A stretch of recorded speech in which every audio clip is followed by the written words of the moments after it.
Bismillah. Kita coba mulai ya Pak ya. Jadi eh, memang di training kami atau di webinar kami ini, kami tidak membuka kelas untuk banyak orang. Makanya nanti akan kelas itu dibuka rutin setiap 2 minggu sekali, karena memang kami mengincarnya supaya efektif secara diskusi Pak. Nah, kenapa kami mengincar ke arah efektif secara diskusi? Yang pertama, kita akan mulai dari sini Pak pertanyaannya. Sebenarnya bagaimana sih cara beternak supaya berhasil? Nah, ini kan pertanyaan yang umum ya Pak ya, yang biasa ditanyakan oleh orang-orang kan ya, ketika bicara konteks bisnis atau di bisnis peternakan.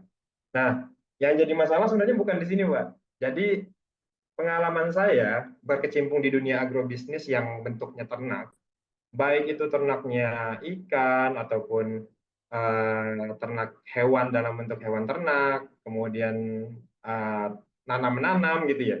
Kalau misalkan sudah diterapkan SOP yang baik atau sudah diterapkan standar yang ada pada umumnya gitu, kalau misalkan di wilayah pedesaan diterapkan standar wilayah pedesaan, itu biasanya untuk beternak itu cenderung gampang, Pak. Makanya kami kalau dari sisi produksi eh, tidak mau mengangkat isu itu terlalu jauh gitu. Apalagi sekarang kita udah dapat informasi banyak ya Pak di YouTube atau misalkan di Instagram atau di platform-platform lainnya tuh biasanya kita udah bisa belajar secara langsung untuk masalah beternaknya gitu. Karena kalau kita bicara beternak ya nanti banyaklah aspeknya, tapi cenderung masih bisa dipelajari lah.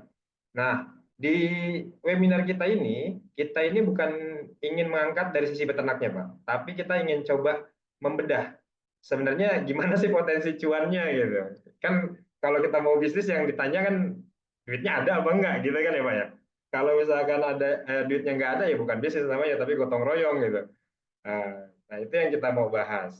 Nah, pertanyaan pertamanya biasanya dari sini, Pak, mulainya. Yang pertama, emangnya beneran ada cuannya? Jangan-jangan cuman omong-omong doang kan gitu. Apalagi sekarang lagi rame-ramenya impor domba segala macam. Jangan-jangan ya ini cuman monkey bisnis aja gitu yang rame di saat-saat waktu tertentu aja gitu. Yang kedua, pertanyaannya, ketika udah punya peternakan, kemudian udah jalan, udah running, udah bisa produksi, jualnya kemana?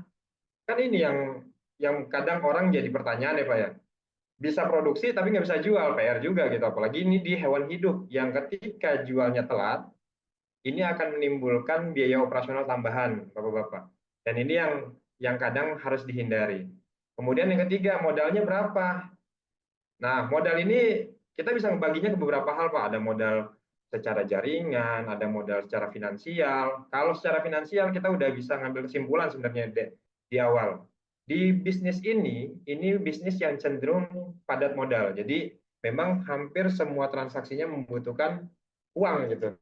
Cuman definisi uang ini nanti bisa diturunkan gitu Pak. Sebenarnya kebutuhan uangnya berapa dan sebenarnya harus full pembayaran saat transaksi cash and carry atau enggak gitu nanti. Nah, nanti ini tergantung strategi kita. Kemudian yang keempat, pertanyaan yang sering ditanyakan, jualnya harga berapa? Nah, Bapak di satu wilayah, misalnya Bapak di wilayah Jabodetabek, dibandingkan dengan wilayah Jawa Tengah dan Jawa Timur, itu udah beda Pak harganya, Pak.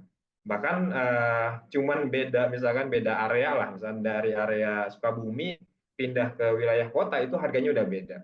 Dan relatif harganya udah pasti beda gitu ketika dibanding-bandingkan. Nah, ini nanti jualnya harga berapa? Ini yang nanti akan kita coba bahas. Kemudian, bukannya banyak biaya operasionalnya. Nah, biaya operasional ini juga yang kadang cukup tricky, Pak. Eh, kita kalau bisa ngakalinnya, khususnya di beberapa sektor bisnis, ini sebenarnya biaya operasional ini bisa dikatakan bisa diakalin dalam artian bisa sampai mendekati zero atau mendekati nol. Cuman ini hanya bisa diterapkan ke beberapa unit bisnis aja atau beberapa sektor aja. Nanti kita akan coba kasih gambaran. Nah, yang pertama Pak, kenapa peternakan domba kambing punya peluang bisnis yang besar? Atau cuannya kayak apa sih sebenarnya? Dan kenapa cuan gitu? Nah, ini ada beberapa alasan. Alasan yang pertama, di domba kambing ini punya niche market yang besar, Pak. Jadi nggak cuma masalah daging aja. Eh, Domba kambing ini memiliki pasar yang luas, khususnya di sektor produk-produk turunannya, Pak. Kayak susu, kemudian nanti ada keju. Bahkan kalau di domba itu dari daging kalau ke user bisa jadi sate, kemudian bisa jadi produk akikah, nah dan lain-lain. Apalagi di domba kambing ini agak unik. Uniknya gini, Pak. Ada bahasa salah satu eh, pengusaha lah, pengusaha yang cukup besar, kata dia, salah satu bisnis yang nggak ada matinya itu bisnis yang berhubungan sama religi, Pak, atau berhubungan sama agama. Jadi kalau udah ritual keagamaan, biasanya dia nggak akan terganggu secara eh, kontinuitas bisnis. Contohnya ya Idul Adha, kemudian yang kedua akikah, atau yang ketiga biasanya ada acara-acara hari raya besar gitu Pak, kayak misalkan Maulid segala macam itu kebutuhannya cukup besar dan nanti kita akan coba bedah. Kemudian yang kedua, model bisnisnya berkelanjutan dan terintegrasi. Dia nggak cuman kita jualan domba aja gitu Pak, tapi produk-produk turunannya itu nanti bisa kita manfaatkan, kayak misalkan jadi pupuk, hasil kotoran dombanya, atau misalkan dari limbah pakannya bisa dirotasi lagi dengan dikeringkan dan sejenisnya. Nah, ini bisa jadi opsi untuk menekan biaya operasional supaya secara finansial atau secara margin, secara profit lebih tinggi.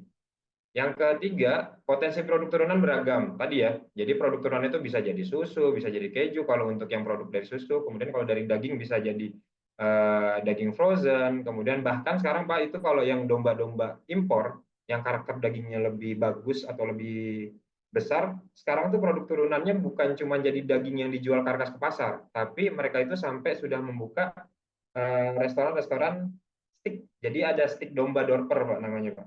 Itu sekarang udah mulai beberapa restoran buka menu steak domba dorper. Nah, ini produk-produk turunannya, jadi nggak cuma satu produk aja. Kemudian, nah ini siklus kelahiran yang cepat dan banyak. Eh, Kami nyuplai ke Jabodetabek itu sudah per tahun ini ya Pak, untuk suplai hewan ternak itu udah sekitar 2.500-an ekor lah. Jadi kami nyuplai hewan itu sekitar 2.500-an ekor. Nah, kalau mau dibandingkan Pak, sebenarnya Pak, kita melihat pola apa 2.500 ekor ini, atau kami itu biasanya nyuplai sekitar 150 sampai 200 ekor per bulan. Nah, 200 ekor per bulan kontinu ini Pak, kebutuhan indukannya itu sekitar 20, sorry, kalau 200 ekor berarti 20.000 ekor berarti Pak. Jadi populasi indukan yang harus ada di lapangan, yang harus ada di petani atau yang kami ambil suplainya itu minimal sekitar 20 ribuan ekor. Kalau kami mau nyuplai sekitar 200 ekor per bulan secara kontinu. Nah, kenapa bisa ini diterapkan gitu ya? Nah, yang pertama siklus kelahirannya ini cepat, Pak. Domba dan kambing kalau misalkan mau diambil sektor breedingnya itu kita punya siklus kelahiran yang biasa dipakai sebagai acuan itu sekitar 3 kali sampai 4 kali siklus per 2 tahun. Jadi anggaplah Bapak saat ini investasi 1 ekor gitu ya, dengan kondisi domba sudah hamil di bulan Januari misalkan. Nah, selama 1 tahun itu Bapak udah bisa punya anakan sekitar 2 sampai 4 ekor tergantung liter size atau kelahiran dombanya gitu, berapa banyak perbandingannya rasionya. Dan itu memang nggak terasa Pak. Dia itu selama 5 bulan hamil, kemudian laktasi 3 bulan, sudah bisa kawin lagi. Dan ini siklus inilah yang membuat suplainya itu sebenarnya di Indonesia cenderung over sebenarnya Pak. Cuman kita sekarang menghadapi kondisi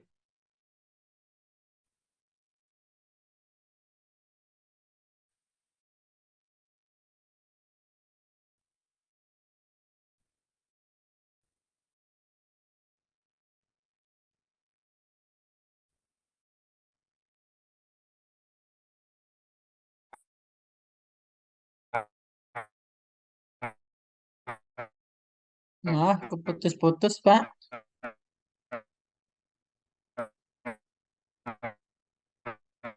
Maaf, Pak Fatih, kayaknya ini terputus deh. Suaranya keputus-putus, nggak jelas.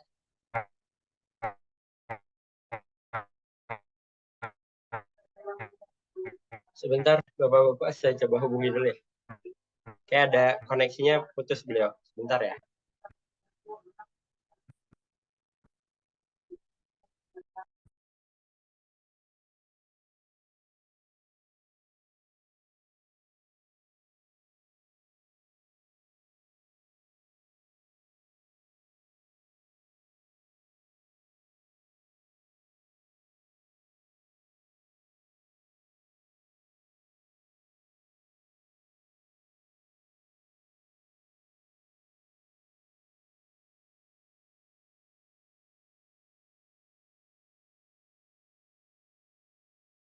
Ya, sambil nunggu Mas Fatihnya gabung lagi, izin mau konfirmasi untuk besok teman-teman yang akan hadir ke site visit, ada siapa aja?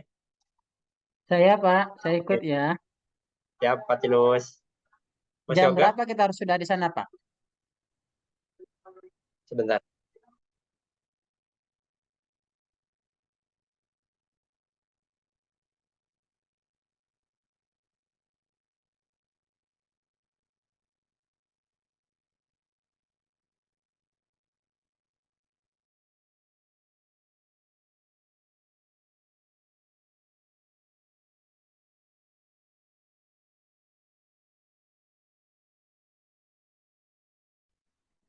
Ya, mohon maaf Bapak-Bapak.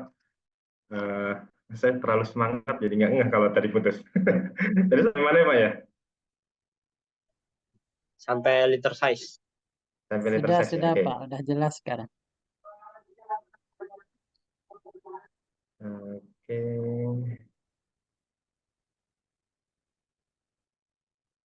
Oke. Nah, ini dia Pak yang jadi sebenarnya potensi cuan di peternakan. Potensi cuan peternakan itu nggak terbatas hanya di apa main harian aja gitu atau bahkan hanya di eh, momentual aja. Produknya itu sangat banyak.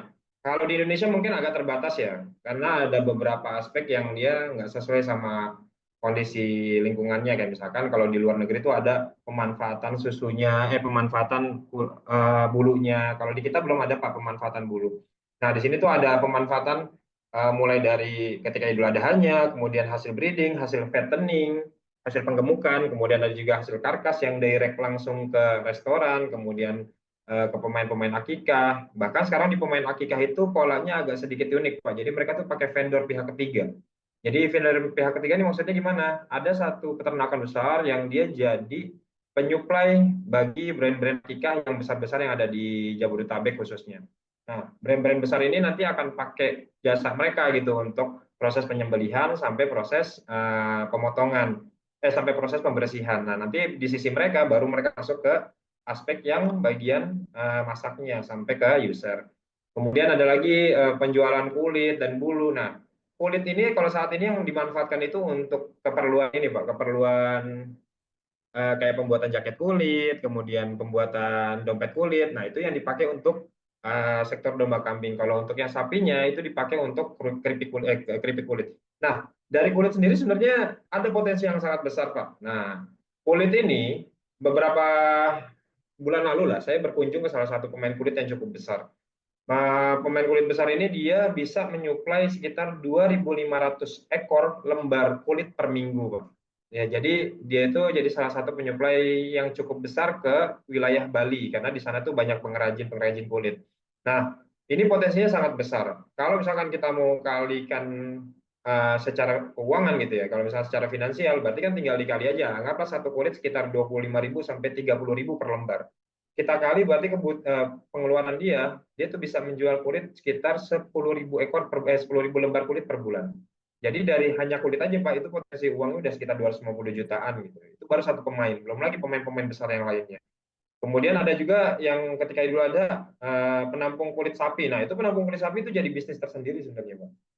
Khususnya buat yayasan-yayasan yang dia secara akad sudah diserahkan kepada yayasannya untuk kulit silahkan mau dimanfaatkan seperti apa gitu. Dan itu angkanya lumayan besar. Ada salah satu pemain kulit di Kelapa Dua yang itu dia pemain kulit tahunan ya. Jadi dia itu selalu menyuplai atau mengambil hasil dari produk kulit saat kurban. Transaksinya Pak, kemarin aja itu dia cerita ke saya sekitar 85 miliar ketika kurban. Jadi dia bisa mengelola dana 85 miliar dari hanya kulit sapi saja. Nah, itu juga potensi yang besar. Kemudian ada lagi kepala dan kulit atau kepala dan kaki maksudnya ini. Kepala dan kaki. Kepala dan kaki itu biasanya jarang terpakai Pak di restoran. Khususnya yang dia hanya ngambil bagian dagingnya aja seperti warung sate dan sejenisnya. Dan itu kepala dan kulit itu dimanfaatkan kalau sekarang udah banyak restoran-restoran khusus kepala dan kaki gitu ya kan. Sop kepala kaki kambing gitu. Nah, itu udah banyak sekarang. Cuman pemanfaatan lainnya itu ada variatif lah, bermacam-macam gitu Bang. Nggak cuma jadi sop aja gitu. Kemudian ada lagi jeroan. Jeroan ini ada nilai ekonomisnya juga Pak. Bahkan jeroan ini kalau di luar negeri sekarang lagi ramai tuh Pak, ada salah satu konten kreator di luar negeri, dia jualannya itu jeroan. Nah, di Indonesia kan sebenarnya ini jadi hal yang agak jelek ya dinilainya ya. Cuma di luar negeri itu malah jadi hype banget gitu. Kemudian ada lagi jasa dan teknologi. Nah, jasa dan teknologi ini salah satunya yang seperti kita jalankan nih Pak. Di peternakan kami itu ada pengelolaan stok ketika kurban. Nah, pengelolaan stok dan ketika kurban ini yang base-nya aplikasi itu bisa dimanfaatkan nanti, bisa dijual atau bisa di subscribe lah nih oleh peternak-peternak lain gitu. Itu yang sudah diterapkan. Kemudian ada lagi sektor pakan. Nah, ini yang lagi jadi emas hijaunya dunia peternakan, Pak. Sektor pakan ini sekarang lagi jadi emas hijau karena semakin berkembangnya dunia peternakan, orang-orang semakin melek gitu, Pak, terhadap teknologi, semakin melek terhadap informasi. Dulu kan domba kambing itu hanya dikasih makan hasil aritan rumput aja, Pak. Jadi secara konvensional tuh ya domba dan kambing makannya rumput hasil aritan gitu. Nah, kalau sekarang bahkan seluruh limbah-limbah pertanian dan limbah-limbah yang hasil dari industri kayak misalkan bungkil sawit, kemudian tumpi jagung, kulit kopi, kulit kacang kedelai yang basicnya herbal atau yang basicnya tanaman, itu semuanya bisa dimanfaatkan untuk pakan domba dan kambing. Dan ini jadi salah satu cuan yang sangat besar lah potensinya. Dan ini bahkan sekarang tuh udah mulai dilirik oleh pemain-pemain besar yang dulu hanya main di pakan ayam saja, kayak Carong Pokpan itu udah mulai masuk ke sektor ini. Kemudian Japfa yang dulu hanya main di sektor ikan saja, sekarang udah main di sektor ini.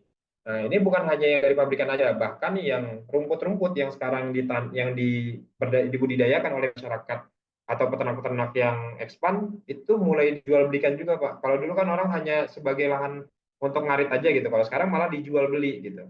Bahkan peternakan kami itu setiap tahunnya biasanya selalu impor dari wilayah Bogor dan Sukabumi gitu untuk masalah rumput ketika menjelang Idul Adha.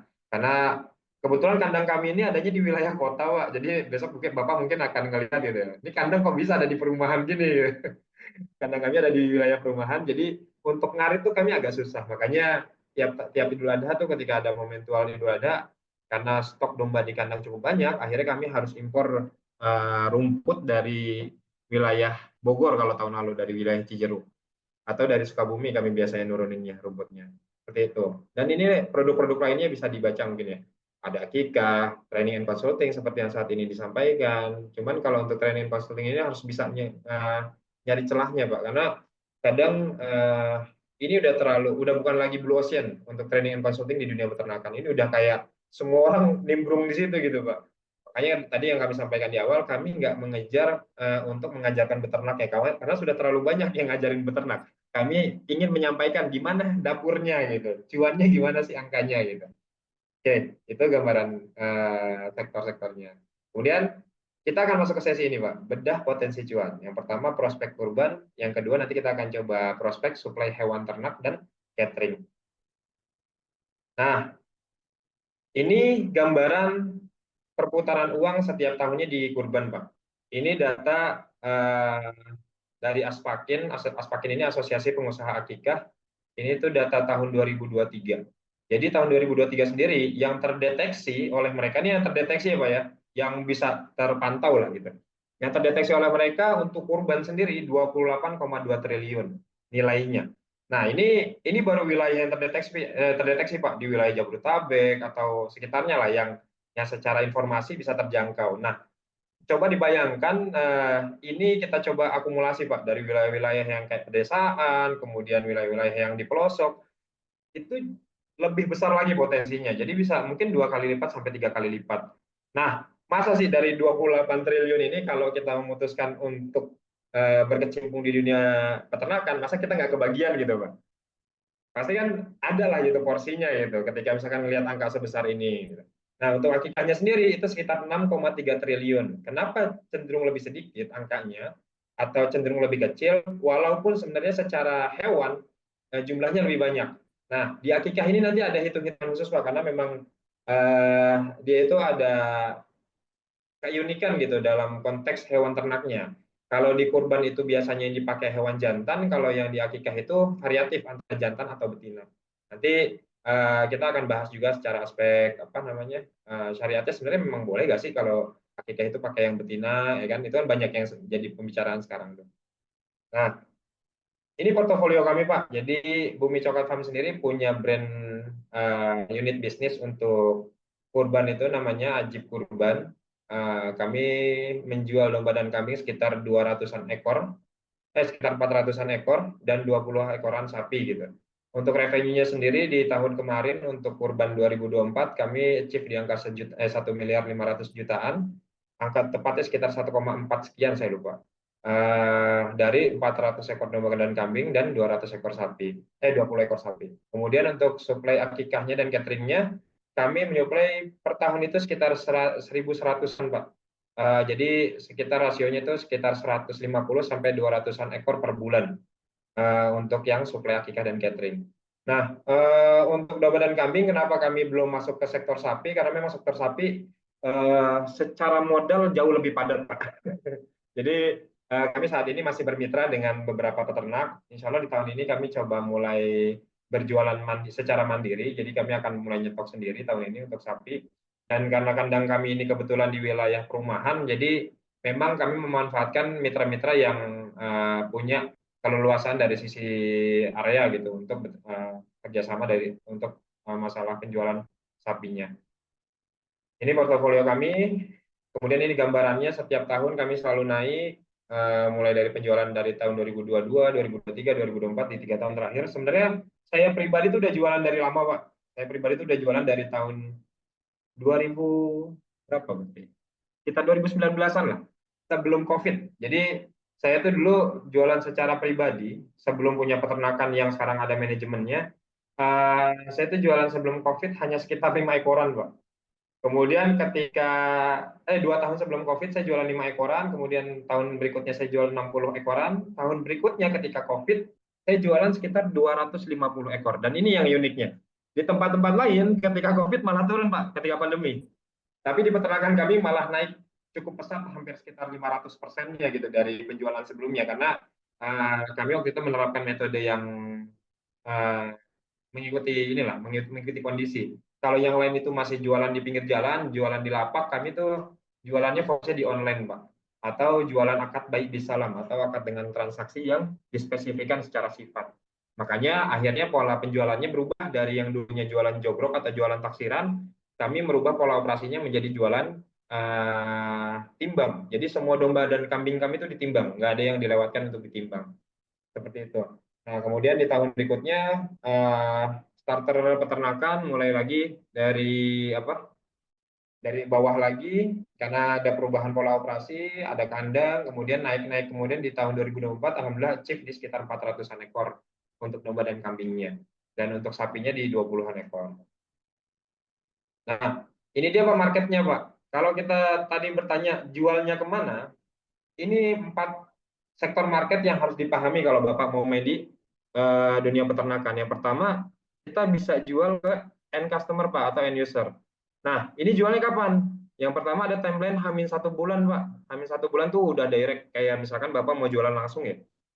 Mulai menawar-nawarkan, mulai publikasi. Nah, ini bisa dari Hamin 1 bulan. Kemudian kok bisa jualan di Hamin 6 bulan? Nah, ini yang agak tricky. Jadi kita tuh buka program tabungan kurban. Program tabungan kurban ini siapa aja sasarannya? Ya, di tahun-tahun sekarang nih Pak, ini lebih enak Pak. Kalau tahun lalu mungkin orang nggak suka tabungan kurban. Karena bawaannya, tar aja lah saya pengen lihat dombanya langsung di kandang, pengen milih langsung gitu kan. Biasanya kan kayak gitu tuh mikirnya. Nah, kalau sekarang-sekarang ini anak-anak muda tuh nggak kayak gitu Pak. Mereka tuh lebih senang ketika semua serba terencana.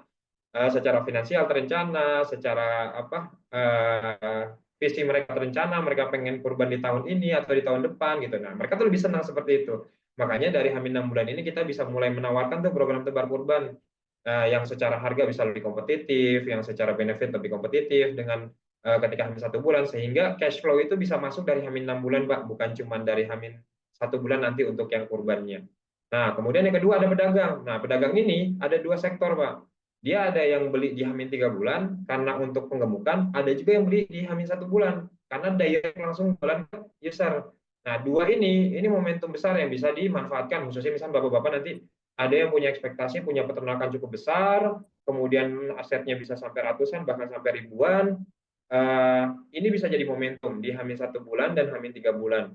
Karena permasalahan terbesarnya orang punya barang banyak, Pak, itu nyari pedagang atau nyari user yang mau ngambil sekaligus banyak. Kesulitannya di situ. Makanya pedagang ini jadi market yang nggak bisa kita tutup mata gitu. Walaupun nanti secara profit mungkin akan lebih sedikit ya, karena kan pedagang gitu. Nah ini, tapi secara potensi cuannya tetap ada gitu. Untuk yang ke pedagang, apalagi buat yang skala-skala industri gitu. Nanti misalnya di antara bapak-bapak ada yang mau buka peternakan langsung skala 500 ekor sampai 1000-an ekor, itu kalau nggak jualnya ke pedagang agak berat, Pak. Apalagi ke user.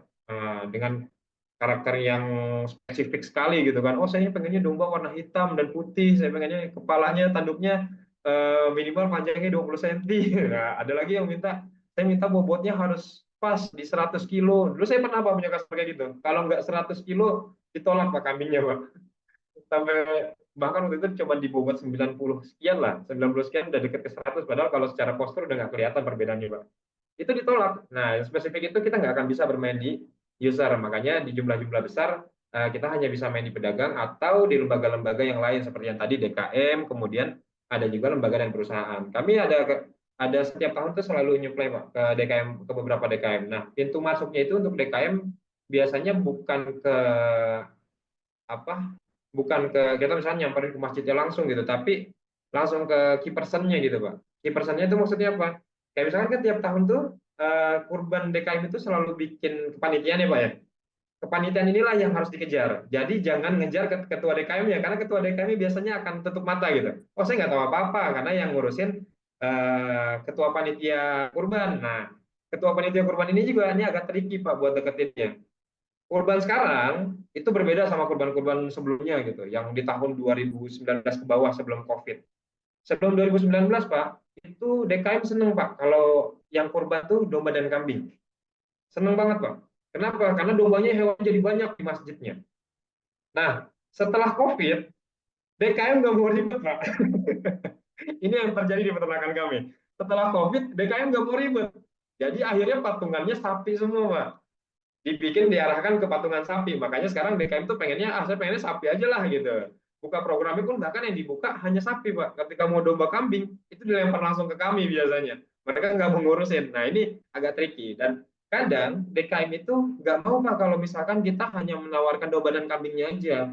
Nah, makanya di peternakan kami bermitra sama pemain-pemain yang cukup besar di supplier sapi, yang dia bisa mengcover dan menjust harga sesuai sama kebutuhan kami dan sesuai sama SOP kami, bahwa misalkan sapinya harus ditimbang, kemudian harus ada faktur nota bobotnya segala macam, dan itu yang kami terapkan gitu ya. Alhamdulillahnya secara penjualan terus meningkat. Kemudian ke lembaga dan perusahaan, dan ini lembaga dan perusahaan ini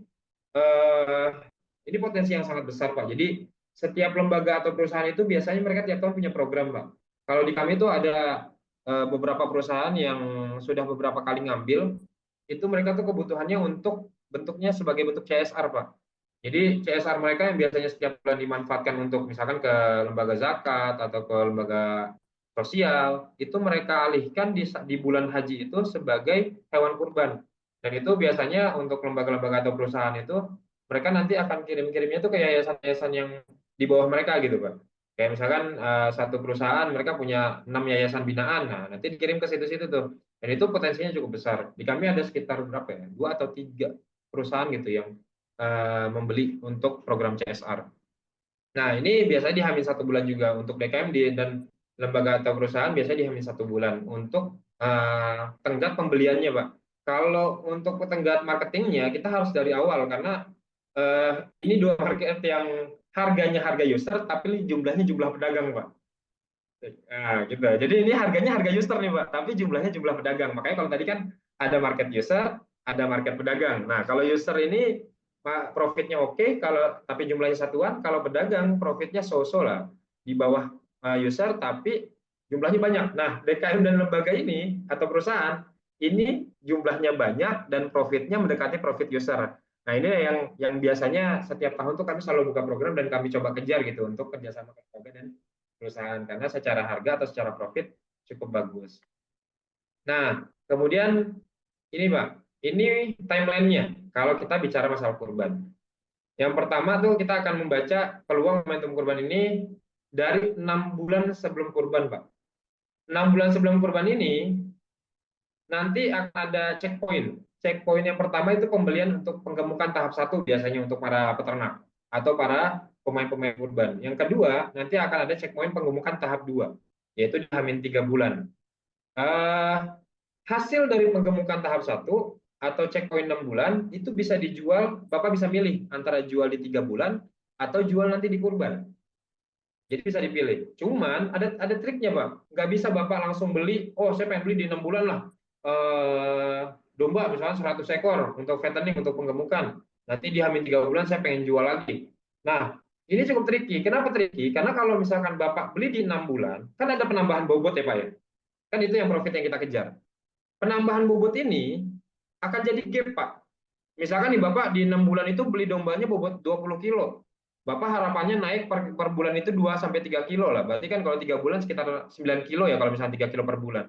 Berarti yang awalnya Bapak beli bobot 20 kilo, nanti di H-3 bulan akan 29 kilo, Pak. Atau sekitar 30 kiloan. Dan kalau Bapak misalkan jualan bobot 30 kiloan, di H-3 bulan, itu cenderung nggak akan laku, Pak. Kenapa nggak akan laku? Karena di situ pedagang bukan nyari bobot 30 kiloan. Pedagang itu atau yang pelaku fattening itu mencarinya bobot yang sekitar 20 kiloan, Pak. Makanya di 6 bulannya harus ditarik lebih kecil lagi dombanya, di bobot 15 kilo atau di bobot 16 kilo, supaya nanti di H-3 bulan ketemu di bobot 20 kiloan. Yang itu cocok untuk para pemain fattening sampai 3 bulan menjelang sampai Idul Adha nanti, selama 3 bulan mereka akan jual di bobot 30 kiloan. Seperti itu. Dan ini harus diperhatikan supaya ketika mengeksekusi program fatteningnya atau penggemukannya tidak kejadian susah jual, Pak. Dan ini terjadi, Pak, di kawan kami. Jadi ada kawan kami yang dia tidak mengontrol pembelian kemarin setelah Idul Adha. Jadi bawaannya, saya pengen nyetok mumpung habis Idul Adha, harga lagi murah-murahnya nih kan. Dia di stok sekitar 100-an ekor, Pak. Saat ini tuh ada 90-an ekor lah di kandangnya dia tuh untuk jantanan. 90 ekoran di stok pasca Idul Adha. Padahal sekarang bukan timeline-nya, Pak, untuk melakukan fattening. Jadi ketika Bapak fattening sekarang, itu nanti ketika Idul Adha, udah over bobotnya, Pak. Atau di luar market. Market Idul Adha itu hanya di bobot kisaran 30 sampai 35 atau 40 kiloan. Yang masif penjualannya, Pak. Jadi kalau Bapak jumlahnya banyak, kemudian nyetoknya dari sekarang di bobot misalnya 20 kilo, Idul Adha itu nanti Bapak akan panen di sekitar 45 kiloan, Pak. Nah, 45 kiloan, Bapak jualnya akan kesulitan nanti ketika jumlahnya masif. Dan inilah yang kadang membuat peternak-peternak itu ya kapoknya gitu, Pak. Jadi mereka tuh kapok karena udah ngerawatin selama berapa tuh, berarti 10 bulan ya, Pak ya. 10 bulan sampai Idul Adha, operasional udah keluar besar, pas lagi panen nggak bisa dijual gitu kan, karena over bobot gitu. Kalau misalkan dia jual dengan harga misalnya dari 45 kilo, saya jualnya harga 3 juta aja deh, harga 30 kilo aja deh.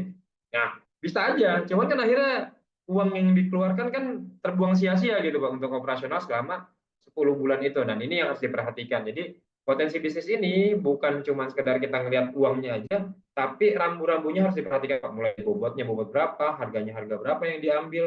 Kadang ada yang kalah karena gini, Pak. Dia beli bobotnya udah rendah karena ngelihat timeline 6 bulan. Cuman ternyata secara harga dia belinya malah harga mahal gitu. Harganya bisa 2 kali lipat dari harga normalnya atau 1,5 kali lipat dari harga normal. Jadi ketika panen ya nggak sebanding gitu sama effort yang dikeluarkan. Dan ini harus benar-benar diperhatikan. Rambu-rambunya jangan sampai terlewat. Nah, ini Pak, kita coba buka ya analisa keuangan kurban kami. Ini kami benar-benar buka dapur nih, Pak. Bukan cuman semata-mata cuannya sekian, tapi kami buka dapur kami. Jadi ini program kami tahun lalu, Pak, yang kami jual. Kami itu bukanya ada 5 range bobot. Yang pertama ekonomis, silver, gold, dan platinum dan diamond untuk yang kelas supernya. Untuk yang ekonomis itu bobot 23 ke 27. Nah, range bobot ini yang kami pakai sebagai akad baik bisalam, Pak. Jadi akad sesuai spesifikasi. Makanya di transaksi kami tidak ada bahasa jual beli dalam beli kucing dalam karung, karena memang semuanya sudah ada spesifikasi bobotnya. Bahkan kami itu punya e-katalog atau website yang itu dombanya difoto satu persatu. Jadi nanti customer bisa memilih secara langsung dombanya spesifik nomor misalkan D001 atau D009 gitu. Dombanya yang itu bobotnya bobot berapa ketika nanti di penimbangan akhir dengan harga yang spesifik juga. Makanya kami tidak menerapkan beli kucing dalam karung, tapi semuanya terdefinisi gitu.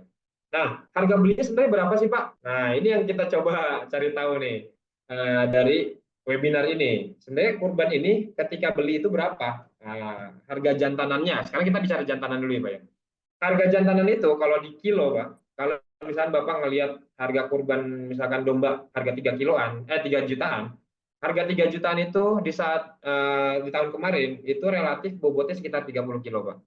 Jadi domba yang harga 3 jutaan itu relatif bobotnya sekitar 30 kilo. Kalau yang main timbang, beda yang jogrok ya Pak ya, kalau main taksir.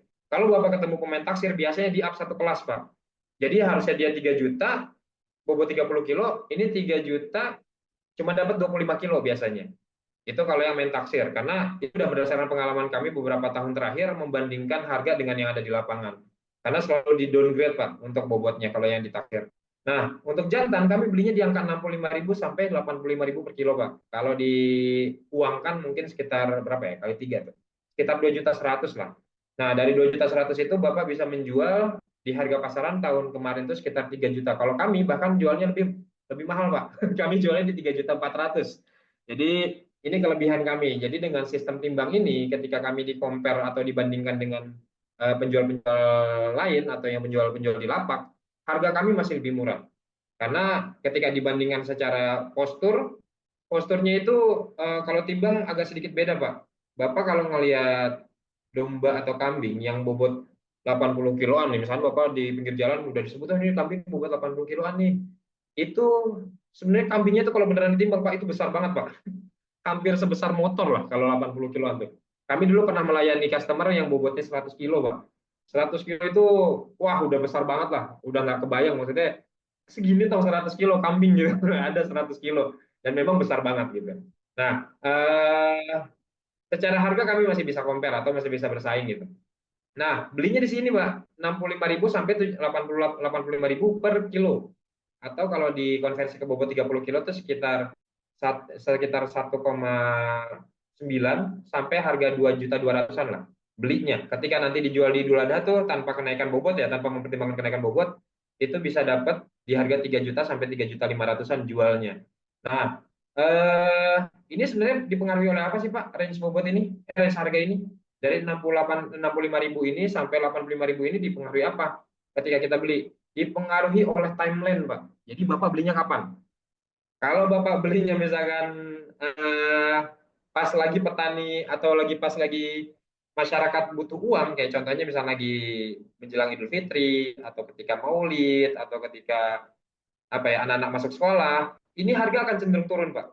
Secara natural. Jadi tanpa kita paksa petani pun dia akan cenderung turun. Dia akan turun sampai harga 65 ribuan per kilo. Nah, kalau misalkan lagi di high seasonnya, kayak misalkan menjelang Idul Adha, di Hamin 2 minggu atau Hamin 1 minggu, Hamin 1 minggu, itu angkanya semakin naik Pak, di angka 85.000 sampai 90.000 per kilo. Dan ini akan menggerus profit nanti. Nah, harga jualnya berapa? Harga jual rata-rata kurban itu untuk kiloan sekitar 100 sampai 120.000. Jadi kalau diestimasi profitnya per ekor itu sekitar 750.000 sampai 1.500.000 tergantung dari hewan yang kita jual. Misalkan bobot rendah di 20 kilo, ya Bapak akan dapat profit rendah. Kalau Bapak bisa jual di 40 kiloan sampai 50 kiloan, Bapak akan dapat profit besar gitu. Nah, kita coba studi kasus, Pak. Studi kasusnya di hewan 30 kilo. Tadi hewan 30 kilo kita beli biaya per kilonya itu 75.000, kemudian bobot 30 kilo, berarti total harga beli sekitar 2.250.000. Nah, harga jualnya tadi kami jual di 3.400.000. Untuk 3.400.000 berarti gross profitnya itu sekitar 1,2, Pak. Gross profitnya. Ini kita belum bicara biaya operasional dan lain-lain ya. Gross profitnya itu sekitar 1,2. Nah, sekarang kalau kita lihat 1,2 ini, faktor pengurangnya apa aja gitu. Faktor pengurangnya ada di sini, Pak. Jadi faktor pengurang untuk kurban itu pertama yang paling utama, Pak, itu biaya pengiriman. Biaya pengiriman ini kami sudah coba beberapa metode. Mulai dari kami sewa mobil sendiri, sewa motor sendiri untuk pengantaran, sampai kami akhirnya berkesimpulan untuk memakai sistem borongan. Maksudnya gimana? Jadi kita akan cari driver dan connect-nya, kemudian dia akan cari mobil sendiri, kemudian dia akan pasang kerangkengnya sendiri, kan mobilnya harus dikerangkeng, Pak. Jadi kita terima bersih, mobilnya standby di tempat kami borongin ke dia. Nih, saya mau kirim 30 ekor dengan biaya per ekor 100.000 untuk jarak jauh, 50.000 untuk jarak dekat. Nah, dari situ Pak, itu kan akan lebih nyaman di sisi kitanya. Biaya 100.000 jarak jauh dan biaya 50.000 jarak dekat, itu akan lebih nyaman dari sisi kita. Karena kita nggak punya tuntutan lain lagi, misalnya masalah bensin segala macam udah nggak ada urusan lagi. Pokoknya saya bersih 100.000 untuk jarak jauh dan 50.000 jarak dekat. Dan ini yang kami terapkan di peternakan kami, Pak. Di peternakan kami ini menerapkan biaya pengiriman 100.000 untuk jarak 10 kilo 10 kilo ke atas dan 50.000 untuk 10 kilo ke bawah. Dan ini cukup membantu dengan metode borongan kayak gini. Driver dan connect-nya itu jadi rajin, Pak. Maksudnya jadi buru-buru gitu. Kalau dulu tuh pas kami sewa mobil dan bayar driver, itu drivernya tuh kayak malas-malasan, Pak. Saya mah lama-lamain aja lah biar nganternya cuma 1 rit doang gitu. Nah, dengan sistem borongan kayak gini, mereka tuh nganternya jadi semangat banget, Pak. Jadi udah selesai 10, misalnya 20 ekor di rit pertama, mereka balik lagi, kirim lagi rit kedua. Nah, ini yang jadi kelebihannya dengan sistem borongan. Kemudian yang kedua ada biaya pakan. Biaya pakan ini sebenarnya angkanya gimana sih cara ngitungnya 100.000. Jadi bayangannya gini, Pak. Domba itu akan dirawat di kandang kita relatif sekitar 1 bulan atau 2 minggu sebelum Idul Adha. Nah, selama 1 bulan ini biaya pakannya itu kalau diuangkan per ekor per hari sekitar 3.000, Pak. Jadi per ekor per hari sekitar 3.000 rupiah.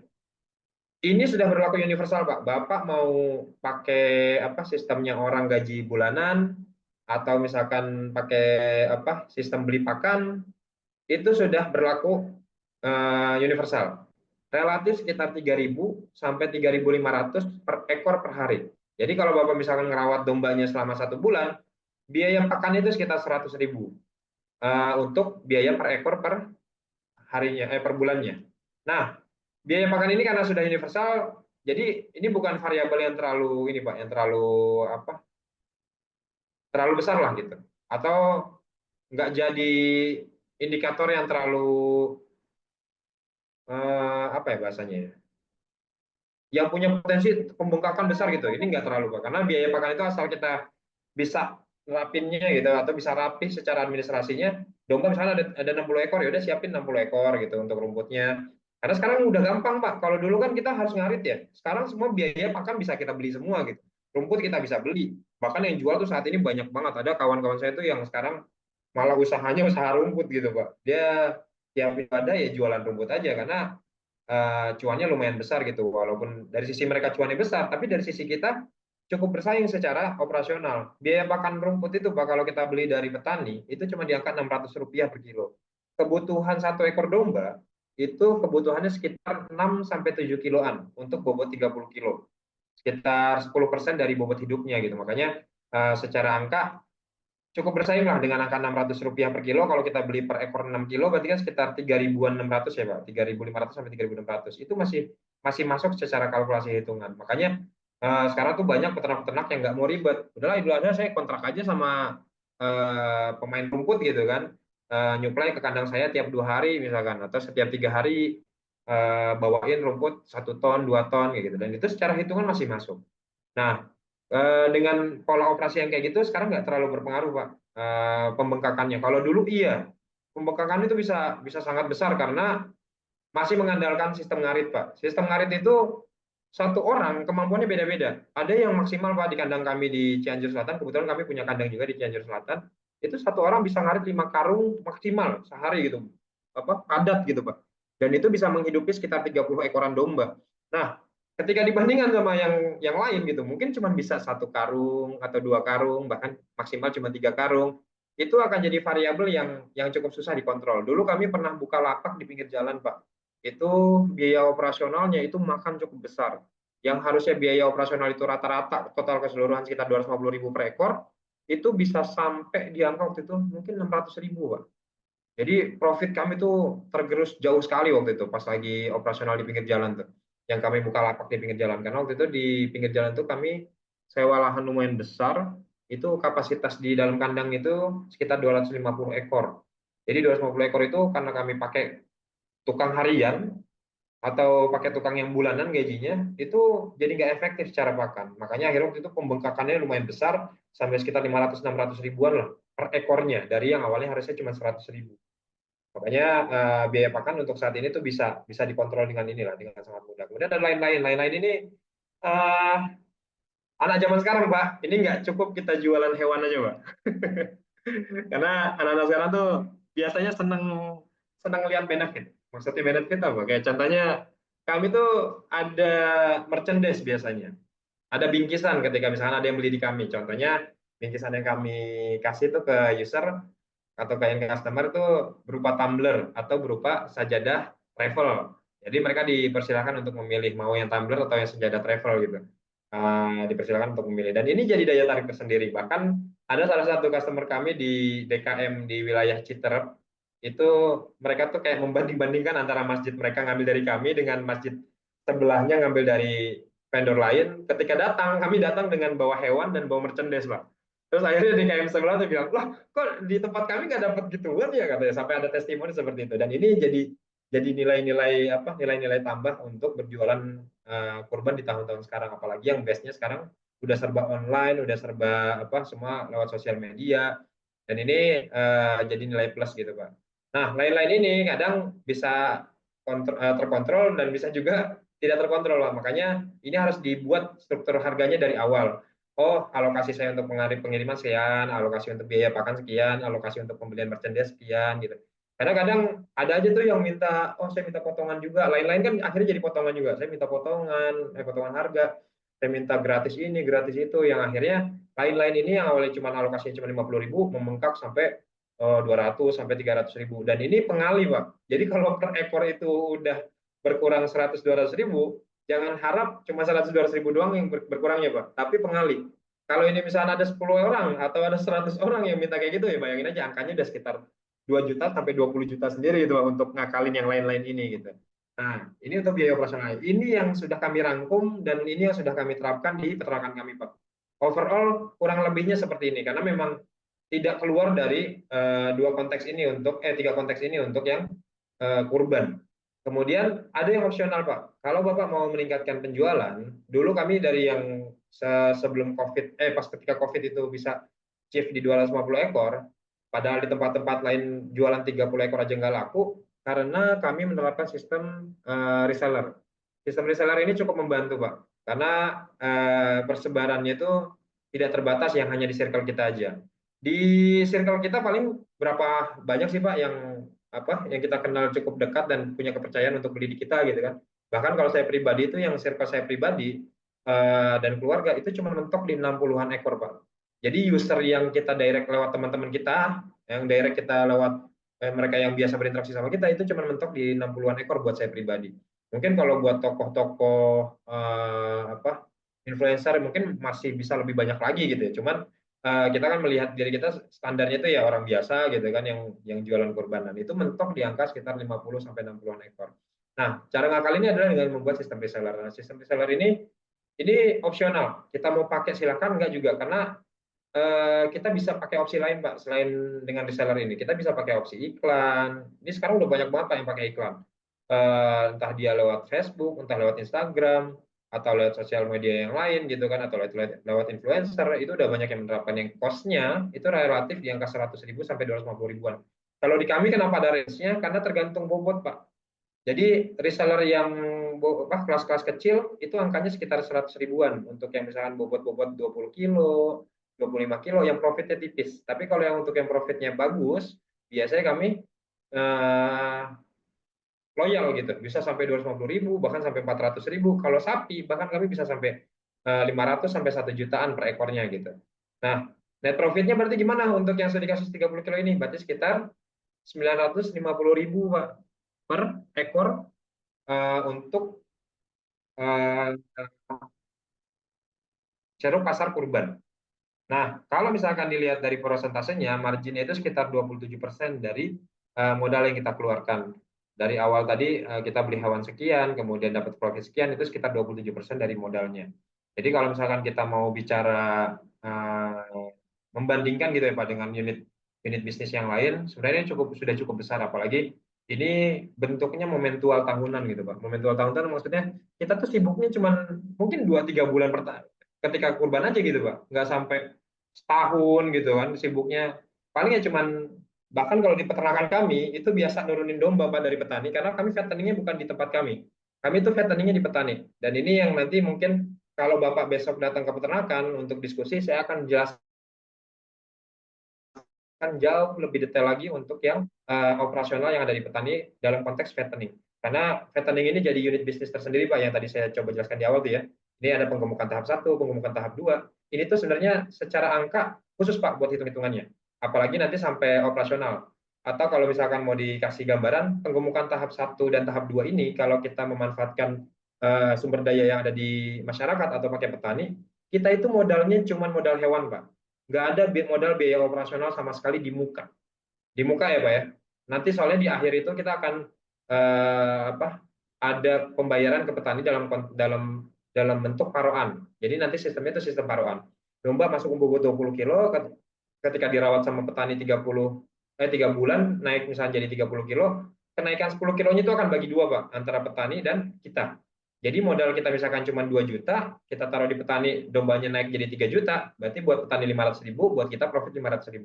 Itu baru kenaikan bobotnya, belum kenaikan harga dari penjualan kurban. Makanya penggemukan ini sebenarnya worth it banget Pak. Kalau tadi kita lihat kurbannya doang itu di angka 27%, kalau Bapak mau masukin profit fattening, itu mungkin bisa sekitar 40-50% total marginnya. Jadi cuannya cukup besar secara angka. Dan ini real Pak, ini yang sudah diterapkan di peternakan kami. Kalau di peternakan kami itu setiap tahun buka program investasi fattening Pak, penggemukan. Di tahun lalu investor-investor kami yang masuk di program fattening itu dapat return on investment-nya sekitar untuk 3 bulan tuh sekitar 15% rata-rata ya. Karena ada yang dapat 13%, ada yang 12%, ada juga yang 15%, bahkan yang 6 bulan tuh ada yang sampai achieve 20% return on investment-nya, karena kami pakai sistem mudorobah bagi hasil. Jadi tergantung sama hasil yang realisasi di lapangan seperti apa, nanti dibandingkan sama hasil untuk investasinya. Dan itu dapat sekitar 15%-an untuk 3 bulan. Dan itu angka 15% itu udah sangat besar Pak untuk investasi Pak. Apalagi di sektor yang di tempat kami ini cenderung aman, alhamdulillahnya. Kenapa? Karena kami menjamin investor itu tidak menanggung resiko kalau di program fattening kami. Makanya dengan 15% itu ditambah 27% ini, kalau mereka masuk ke ceruk kurban, berarti sekitar 40%-an Pak profitnya, sampai 50%-an untuk khusus di fattening dan kurban aja gitu. Nah, ini Pak. Jadi kalau kita ngomongin jualan kurban kan kita pengennya gini ya Pak ya. Sebenarnya jualan kurban bisa gak sih buat ngidupin setahun Pak? Coba menurut Bapak-Bapak bisa nggak sebenarnya? Mungkin Pak Tinus mau ngasih pandangan, bisa nggak nih Pak? Kurban bisa ngidupin nggak buat diri kita selama setahun gitu Pak?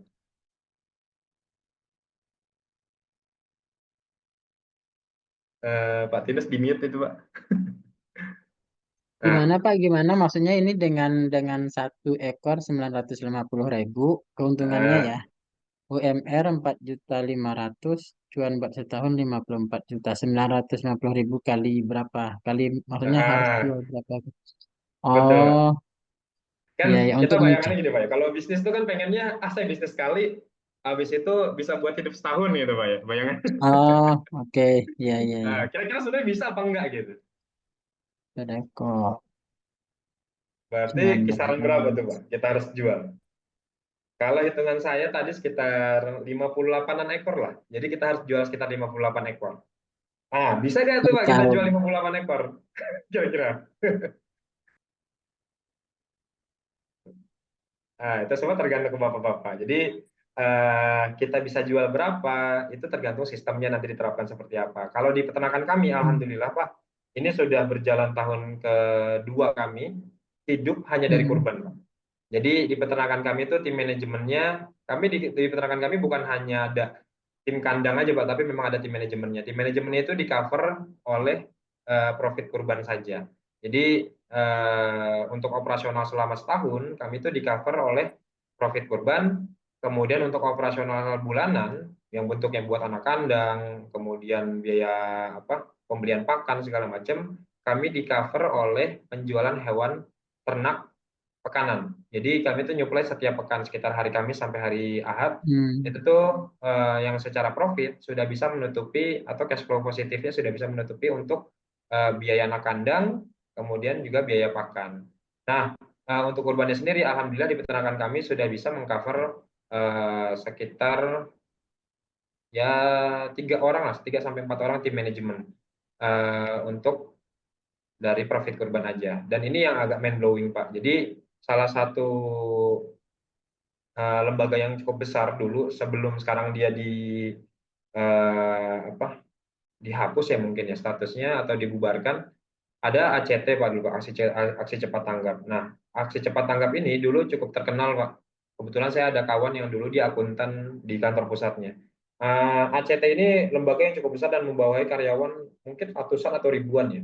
Dan dia cerita Pak, kata dia untuk menutup operasional ACT selama setahun itu cuma di cover oleh bisnis kurban aja, tok gitu Pak. Jadi seluruh unit bisnis yang lain itu udah jadi profit untuk ACT-nya sendiri.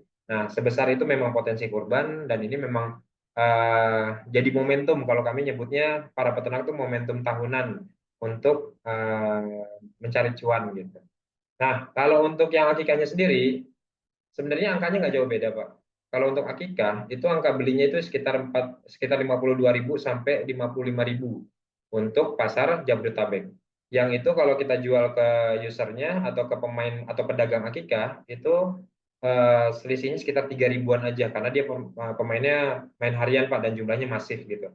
Per bulan itu kalau misalkan kami mau ngikutin gitu ya atau kapasitas produksi di petani kami itu cukup, itu inquiry yang masuk ke kami itu sekitar 300 sampai 500-an ekor per bulan. Cuman saat ini kami hanya petani kami yang ada di lapangan itu hanya menyanggupi sekitar 150 sampai 200-an ekor per bulan. Dan ini potensi yang sangat besar kalau misalkan kita mau lihat profitnya gitu ya. Kalau misalkan lihat dari marginnya itu untuk nyuplai aja, untuk hanya mensuplai dari kita ke pedagang akikah itu profit marginnya sekitar 4 sampai 5% dari revenue. Anggaplah misalkan revenue kami di 200 juta di bulan ini. Berarti profit bersihnya itu sekitar 8 jutaan lah. Ya 7 sampai 8 jutaan untuk hanya mengoper barang dari petani ke pemain akikah. Dan nanti akan ada ceruknya juga Pak. Jadi ada ceruknya juga untuk yang fattening untuk akikah ini. Kita akan ada ceruk bisnis fattening untuk akikah. Untuk fattening akikah dia akan meningkatkan profit Pak dari yang tadi saya sebutkan hanya marginnya di angka 3 sampai 5%. Untuk yang fattening akikah dia akan naik jadi 6 sampai 8%. Tergantung kita programnya bisa benar atau enggak fatteningnya. Dan ini jadi cuan tersendiri lagi. Secara kalkulasi hampir sama Pak untuk yang akikahnya. Jadi dia mirip-mirip dengan yang kurban. Cuman bedanya dia pakai hewan betina yang secara syariat memang kalau untuk akikah itu tidak ada kekhususan. Jadi diwajibkan untuk jantan itu tidak ada. Makanya untuk yang pelaku-pelaku akikah rata-rata di lapangan itu pakainya hewan betina. Dan hewan betina relatif harganya di angka 50 ribuan sampai 60 ribuan. Kalau di market Jabodetabek itu relatif di 50 ribuan Pak. Kalau untuk market Jawa Tengah, Jawa Timur itu di angka 60 ribuan. Kenapa? Karena harga betinanya itu mereka itu konsumsinya lebih banyak Pak. Di Yogyakarta sendiri aja katanya itu waktu itu saya pernah dapat informasi dari salah satu pemain besar di sana, itu total keseluruhan kebutuhannya itu sekitar 3 ribuan ekor per hari. Sekitar 3.000 ekor per hari. Makanya kebutuhan di Yogyakarta aja untuk memenuhi sate kelatak dan sejenisnya itu Pak yang masif banget ya penjualannya itu sekitar segitu. Makanya untuk suplai akikah dan catering sendiri itu punya potensi cuan yang sangat besar, tapi dalam konteks yang sedikit berbeda. Secara profit dia agak lebih sedikit, tapi continue. Nah, ke continue ini Pak yang kadang jadi tantangan Pak. Maksudnya gimana? Tantangannya itu kami ini sudah jalan 3 tahun Pak nyuplai pemain akikah dan catering. Jadi di 3 tahun terakhir ini kami itu banyak ketemu dinamika. Karena ini bisnis yang padat modal Pak, jadi ketika user atau customer itu punya tanggungan yang cukup besar, itu cenderung eh, jadi bad debt, Pak. Jadi hutang yang jelek. Jadi bisa ketahan itu cukup lama, sampai 4 bulan, sampai 6 bulan. Dulu kami pernah ketahan sekitar 50 sampai 60 jutaan, Pak. Itu sekitar 6 bulan. Ketahan dari bulan Agustus sampai bulan November atau Desember, saya lupa. Dan ini yang mungkin Bapak-bapak nanti kalau misalnya sudah mulai di bisnis domba kambing atau di sapi, karena ini bisnis yang padat modal, ini yang harus jadi notice, Pak. Jadi diusahakan user-usernya atau customer-customernya itu melakukan pembayaran secara normal atau secara sehat. Karena kalau Bapak mau ngikutin, itu kebutuhannya sangat besar, Pak. Bapak misalnya ada kebutuhan 300-400 ekor, kami pun sampai kayak gini, Pak. Kami pernah lewat di tengah jalan, tiba-tiba kami diberhentikan sama orang di pinggir kami. Karena waktu itu kami sedang bawa mobil yang isinya domba. Ditanyain, Pak, langsung, Pak. Oh, Mas, ini nyuplai kemana nih? Kita ditanyain gitu. Pas di depan pintu tol Sawangan tuh pasti ditanyain. Kata dia, saya minta nomornya dong. Karena ini saya ada kebutuhan 200 ekor, Pak. Dia 200 ekor per minggu. Jadi kebutuhan per bulannya itu sekitar 800 ekor. Dia ada kebutuhan untuk pemotongan di jagal. Sekitar 800 ekor per bulan. Tapi tantangannya bukan di angka 800-nya, Pak. Ketika misalkan kita penuhi 800 ekor, dia bisa bayar apa enggak? Karena 800 ekor kalau dikonversi jadi uang, bukan angka sedikit, Pak. Nah, 200 ekor aja kan per minggu berarti sekitar 200 jutaan, Pak. Kalau Bapak main di domba betina. Anggaplah domba betinanya bobot 20 kilo dengan harga 50.000. Itu udah murah banget 50.000. Berarti kan total angkanya duitnya 1 juta ya, Pak ya. Sekarang 1 juta dikali 200 ekor berarti 200 juta. Kalau iya misalkan dia bisa sehat bayarnya, wah itu enak banget, Pak. Bersyukurlah ketika nanti ketemu market kayak gitu. Kalau kami alhamdulillah yang 150 ekor sampai 200 ekor ini, alhamdulillah secara pembayaran itu cukup sehat lah gitu. Dibandingkan dengan yang lain, karena yang lain lebih parah lagi gitu, Pak. Ada yang dia sampai harus 1 sampai 2 nota ditangguhkan baru akan dibayar gitu, Pak. Jadi harus 1 atau 2 kali ngirim ditangguh tanpa dibayar, baru besoknya dikirim lagi dibayar di kiriman ketiga. Itu ada yang banyak yang kayak gitu, Pak, menerapkannya. Bahkan di jagal-jagal itu lebih ekstrim lagi, Pak. Di tempat pemotongan atau di RPH yang biasa nerima jumlah banyak, jumlah masif, sampai kejadiannya mereka tuh hutang tak terbayar, Pak. Bukan lagi hutang doang, tapi hutang tak terbayar. Kami ada tangguhkan di salah satu RPH, itu nilainya sekitar 15 juta, Pak. Sampai sekarang belum dibayar, sudah sekitar 4 bulan. Ya 4 bulan lebih lah. Itu 15 jutaan. Sebenarnya ada nggak sih uangnya gitu? Sebenarnya ada, Pak. Cuman ekosistemnya yang jelek. Inilah yang nanti ketika Bapak-bapak main di domba kambing harus difilter. Ekosistemnya jangan sampai Bapak ketemu user yang dia nggak mau bayar gitu, dan itu kelihatan Pak karakternya. Nanti kita akan bisa ngebaca, oh ini orang mah cuman ngomong doang nih, nanti bayarnya susah gitu. Kalau kami udah sampai kayak gitu, Pak, menilai user gitu, menilai customer. Ada yang apa? Ada customer datang pengen beli atau pengen ngambil barang dari kami karena kami melakukan fattening ya di kandang kami, ngelihat domba-dombanya ada cuannya gitu kan. Akhirnya ya manis-manis di awal gitu, Pak.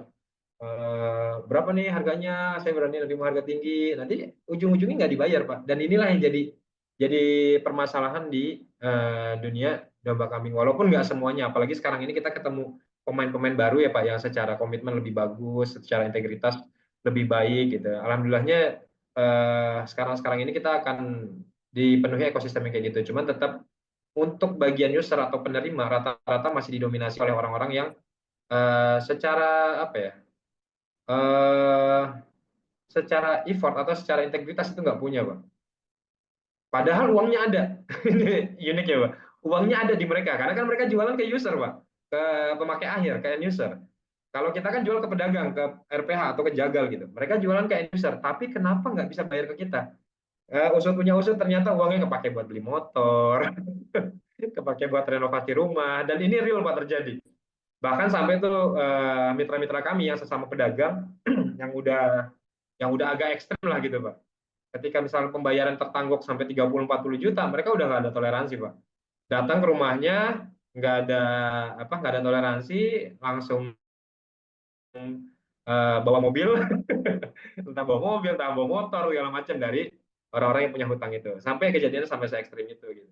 Makanya begitu besar potensi cuannya, tidak menutup juga ada resiko yang harus dihadapi nanti gitu, Pak.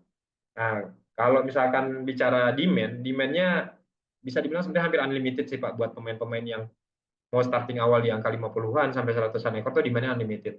Kemarin itu kami dapat inquiry dari Darut Tauhid, Pak. Jadi kami punya link ke Darut Tauhid tahun lalu yang di Bandung. Itu mereka tuh minta untuk kurban jantanan itu di angka 1.500 ekor minta suplainya. Cuman kami nggak menyanggupi karena secara harga, karena kami masih ngambil dari petani, bukan hasil breedingan sendiri gitu ya, untuk jumlah 1.500 ekor itu, akhirnya kami nggak menyanggupi. Dan mereka nggak mau nge-split jumlah gitu Pak, maunya dikerjakan oleh satu vendor. Akhirnya tahun lalu kami melewatkan kesempatan untuk nyuplai 1.500-an ekor lah untuk ke Darut Tauhid. Kemudian untuk yang akikahnya sendiri, kami nyuplai ke beberapa pemain, salah satunya ke dapurnya Juragan Akikah. Dia tuh kebutuhannya itu lumayan besar Pak, sekitar 800-an ekor per bulan, dan itu kami jadi salah satu, bukan penyuplai utama, karena kalau penyuplai utama agak terlalu beresiko Pak di angka 800-an ekor itu. Kami itu hanya salah satu aja. Kemudian kami nyuplai juga ke salah satu brand akikah juga di Sawangan, ada namanya Warung Ternak. Warung Ternak itu kami sebagai penyuplainya juga untuk hewan ternaknya yang tadi sekitar 150-an ekor per bulan. Kemudian ada lagi di wilayah Depok, ada di dekat GDC kandangnya, itu namanya Bakul Wedus. Kami juga nyuplai ke situ juga setiap minggu untuk suplai akikahnya juga.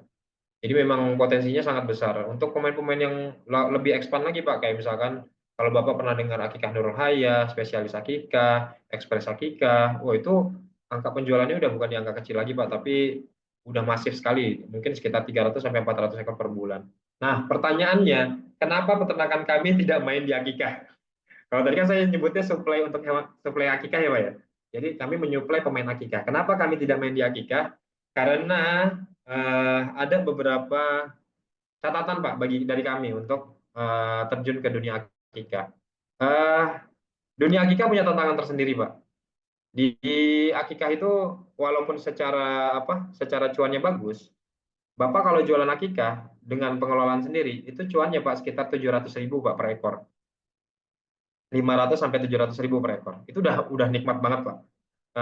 Bahasanya wah enak banget lah gitu. Apalagi kalau Bapak misalnya jualan per ekor 20 ekor aja per bulan. Itu kan berarti kali-kali berapa? Sekitar 14 juta ya. 14 juta bersih sebulan Pak. Udah lumayan banget kan. Cuman masalahnya Pak, kita ini berhadapan dengan pemain-pemain yang nakal Pak. Yang nakal itu kalau Bapak pernah lihat mungkin iklan akikah 1,1, 1,2, iklan akikah 1,6 sudah dapat 40 nasi box gitu Pak. Itu cara ngitungnya gimana tuh Pak?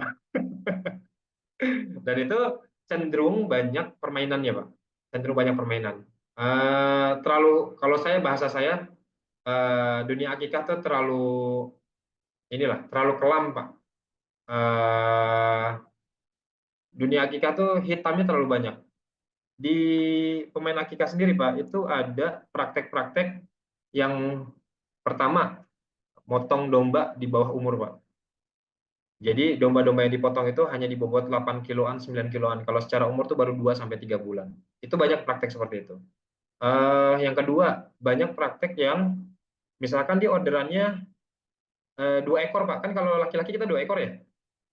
Ketika yang dipotong 2 ekor, anggaplah dia di satu hari itu punya orderan sekitar 4 ekor Pak. 4 ekor itu bisa yang dipotong cuma 2 Pak. Jadi yang dipotong hanya 2, tapi penjualannya bisa 4 ekor. Dan itu terjadi Pak. Saya pernah melihat di depan mata saya sendiri gitu, bahwa ada 4 nama untuk akikahnya, tapi yang dipotong hanya 2. Dan saya melihat sendiri teknisnya gimana cara dia nge-tag videonya, dari mulai ini video pertama, video hewannya tanpa dipotong, terus lihat namanya, di pause, kemudian di video lagi mulai dari nama yang berbeda, udah ganti nama Pak, terus kemudian ke hewannya dipotong, dan itu dunia itu terlalu kelam buat kami Pak. Jadi kami belum mau untuk bersaing di dunia akikah yang secara harga banting-bantingan. Makanya kalau Bapak, kami punya program juga Pak, namanya Ajib Akikah. Ajib Akikah ini program unit bisnis kami khusus akikah, tapi harganya enggak banting-bantingan. Kami memang pakai pasang harga yang sesuai. Harga terendah kami aja untuk hewan aja 1,8 Pak. Makanya kami ketika mau bersaing di dunia akikah atau main di iklan, kami nggak akan bisa compete dengan pemain-pemain yang berani jual 1,6, 1,8, karena ya secara operasional mereka banyak banyak gorornya, banyak hal-hal yang tabu, yang nggak jelasnya gitu. Walaupun nggak menutup juga ada kemungkinan yang dia pemain akikah yang cukup besar karena domba-dombanya udah domba-domba yang secara nilai buku sudah nol Pak, itu banyak. Yang bahkan dia bisa menghargai dombanya itu nol harganya gitu kan. Karena misalkan dia udah produksi sampai 6 ekor anakan, akhirnya indukannya dianggap nol harganya, terus dijual akikah. Nah, itu bisa Pak. Dia memotongnya dengan domba yang besar juga, tapi harganya bisa murah banget gitu. Dan itu kalau kita mau bersaing sama yang kayak gitu, wah itu sulitnya minta ampun Pak. Karena dia biasanya kapasitas peternakan itu sekitar 1.000 sampai 2.000 ekoran supaya bisa diterapkan sistemnya kayak aset di perusahaan, Pak. Kan kita kalau di perusahaan ada nilai aset ya atau ada nilai buku ya. Misalnya laptop kalau udah 4 tahun nilai bukunya udah nol gitu kan. Jadi bisa dibagi-bagi ke karyawan gitu kan. Nah, ada peternakan yang kayak gitu Pak di Jawa Timur dan memang itu peternakannya cukup besar sampai akhirnya dia bisa menjual hewannya dengan harga nol. Nah, kayak gitu yang bisa menerapkan. Cuman ya tadi, padat modal. 1.000 ekor kali 2 juta aja berarti udah sekitar 2 miliar, Pak. Modal untuk hewannya aja, belum kandangnya. Kandangnya untuk 1.000 ekor mungkin ya bisa ketemu angka 3-4 miliar lah untuk bikin kandangnya gitu. Makanya karena padat modal untuk ngejar ke arah sana kalau nggak pakai pembiayaan atau pendanaan agak sulit. Oke. Itu mungkin ya Pak ya untuk penyampaian materi dari saya supaya lebih enak waktu yang tersisa kita pakai untuk diskusi saja. Silakan Bapak-Bapak kalau ada yang mau ditanyakan, mungkin diserahkan lagi ke Mas Arief ya. Ya. Oke, terima kasih Mas Fatih. Sharingnya mulai dari kulit sampai masuk ke dapur ya. Ini dari halaman masuk ke dapur. Nah, Bapak-Bapak boleh diisi terlebih dahulu untuk feedback webinar malam ini. Dan sambil ngisi, kalau udah ngisi dan apabila ada pertanyaan, bisa langsung disampaikan. Boleh on mic ataupun kalau mau lewat chat juga boleh. Silahkan. Izin Pak Awan, saya boleh bertanya? Makasih banyak Boleh Pak dong. Fatih. Ya, Ya, Pak Pak Tegas. Fatih terima kasih banyak atas penjelasannya. Mungkin saya ada beberapa pertanyaan terkait dengan penjelasan Bapak. Saya beberapa waktu lalu juga ketemu sama dengan bapak-bapak yang dia bisnisnya di sapi, dia jual sapi Oh iya. kurban seperti itu. Dia sempat cerita kalau di Depok ini dia bilang eh, bisnis kambing atau domba itu kurang cocok karena di sini apa namanya petirnya kencang banget, hujan, jadi banyak domba yang stres. Jadi dia lebih memilih bisnis sapi. Dia bilang sapi itu tidak less stres dibandingkan domba dan kambing. Itu menurut Bapak bagaimana? Itu yang pertama. Yang kedua, berarti ini sebagian besar domba-domba sama sapi-sapi Bapak ambil dari petani-petani di sekitar Depok, seperti itu ya. Nanti baru ditampung sekitar 1 bulan, habis itu dijual waktu untuk Hari Raya Haji. Apakah maksudnya seperti itu atau Bapak memang dari awal ada breeding sendiri seperti itu? Yang ketiga, bisnis Oke. oh ya, yang ketiga ini profit 27,5% tersebut itu per kambing.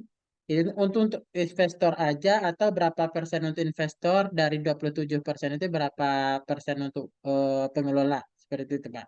Oke. Yang ke selanjutnya eh, dalam hal ini kalau kita umpamanya invest ke sana yang nyari dombanya nanti ataupun setelah udah digemukkan ketika dijual itu yang ngejual itu Bumi Coklat sendiri kan ya kita nggak perlu mencari pembelinya seperti itu. Oke. Apakah semuanya udah diatur? Terus yang selanjutnya investasi ini kan ada perjanjiannya berarti nanti kan Pak ya. Apakah perjanjian tersebut dinotariskan atau cukup cuma antara kedua belah pihak disaksikan oleh umpamanya saksi dua saksi seperti itu. Mungkin sementara yang terakhir mungkin kalau boleh tahu kalau tertarik investasi itu berapa ekor minimal gitu Pak? Apakah ada minimalnya Oke. ataupun ada grup-grup umpamanya per 10, per 50 atau per 100 ekor gitu Pak? Mungkin itu dari Oke. saya sementara Pak. Terima kasih. Oke. Terima kasih Pak Tinus. Nih banyak sekali pertanyaannya. Mas Awan tadi nyatet nggak pertanyaannya? Waduh, Saya kurang ini lebih ini diborong. sih. Boleh dia Eh, jawab satu-satu dulu aja kali ya. Oke. Jadi gini Pak Tinus, untuk peternakan kami memang tidak fokus di breeding karena peternakan kami ini fokus di fattening dan trading.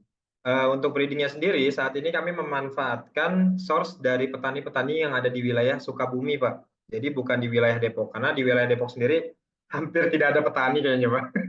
Mungkin kalau ada 1-2 orang aja lah yang mau petani, karena tanahnya udah jadi bangunan semua, Pak. Kami punya source dari Sukabumi, dan kebetulan kami punya kandang juga di sana.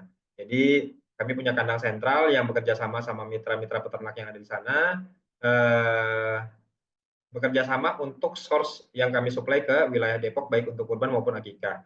Nah, kalau tadi ditanya tentang perbandingan domba dan kambing sama sapi, Pak, ini sebenarnya relatif, Pak, tergantung peternaknya. Jadi kalau peternak kami yang jadi mitra kami untuk sapi, saat ini menyuplainya sapinya sapi Bali, Pak. Kenapa dia main di sapi Bali? Dia senang main sapi Bali karena sekarang ini sapi Bali sangat mudah dijualnya.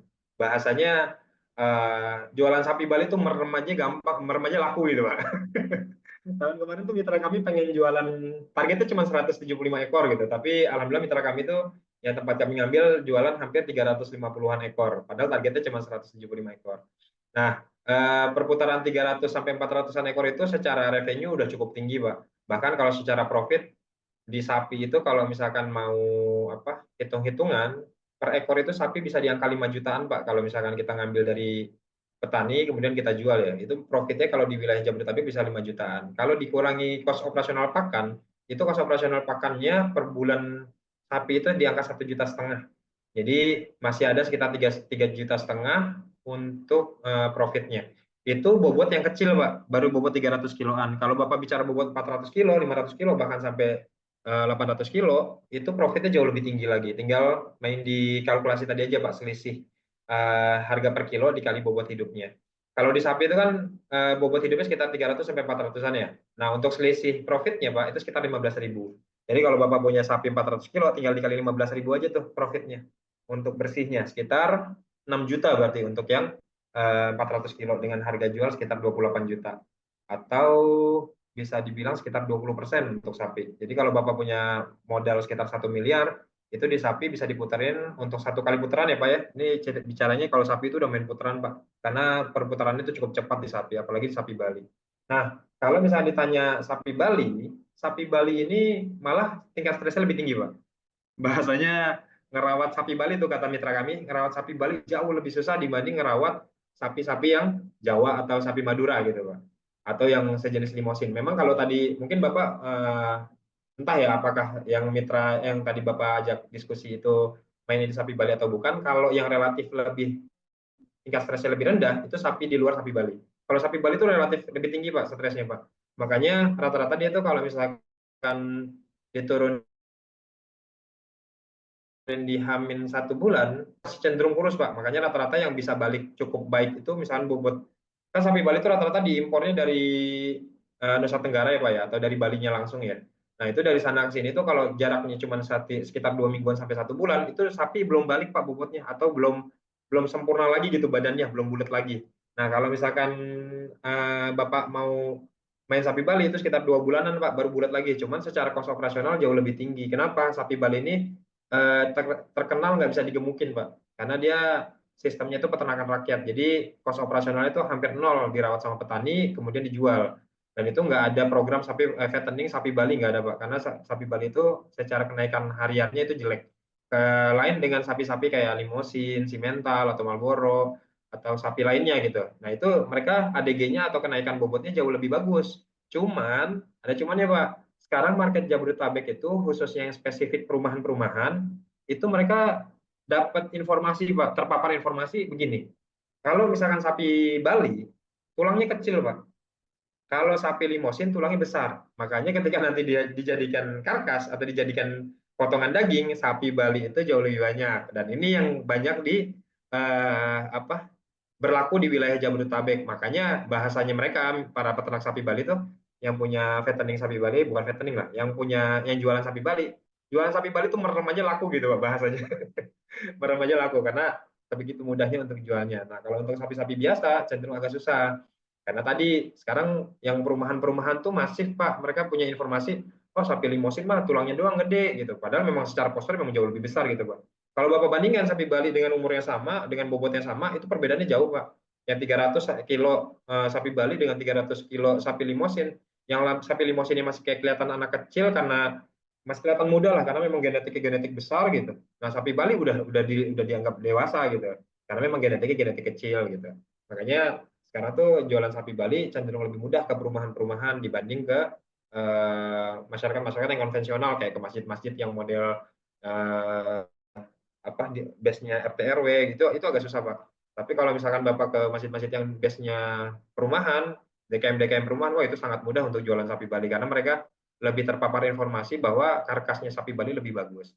Nah, kemudian kalau tadi ditanya masalah investasi di peternakan kami, jadi memang kami ini sistemnya gini Pak, kami punya 3 komponen.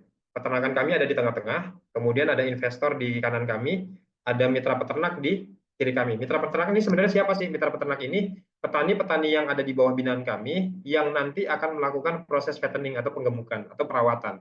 Jadi domba kami beli dari wilayah sekitar Sukabumi, kemudian setelah dibeli dilempar ke petani-petani mitra. Jadi belum tentu yang kami beli nanti dia nerusin ngerawatnya Pak, belum tentu. Tapi dilempar ke petani mitra dalam bentuk kiloan. Jadi masuknya di kilo, nanti keluar pun akan di kilo juga, akan ditimbang.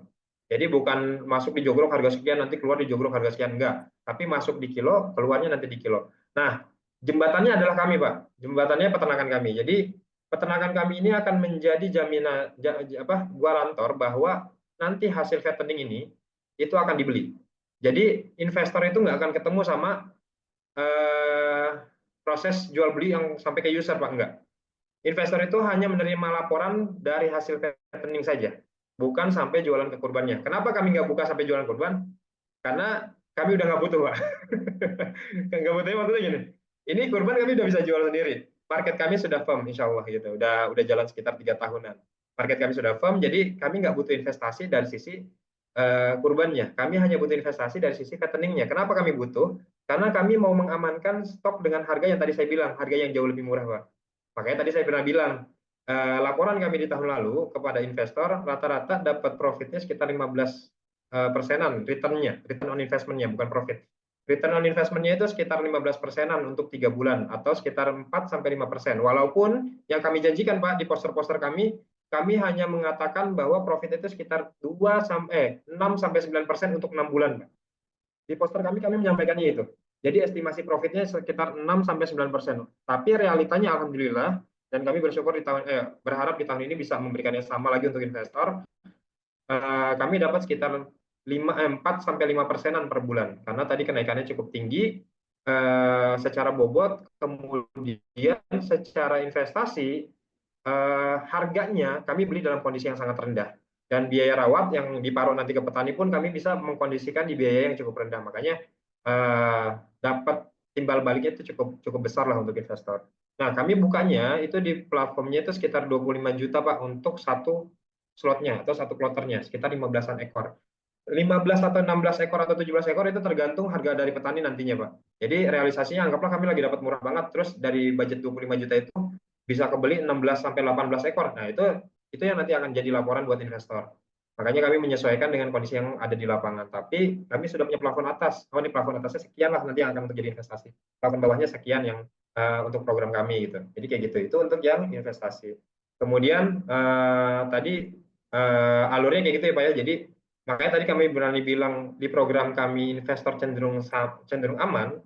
Amannya dalam konteks investor nggak akan dilibatkan dalam resiko penjualan Pak. Jadi seluruh barang yang kami masukkan untuk program penggemukan itu sepenuhnya akan ditampung oleh peternakan kami ketika hasil dari program. Jadi tidak akan bergantung sama penjualannya nanti seperti apa. Semua akan ditampung oleh peternakan kami. Dan itu yang sudah diterapkan di tahun lalu alhamdulillah. Seperti itu Pak Tinus. Ada yang terlewat nggak ya Pak ya pertanyaannya?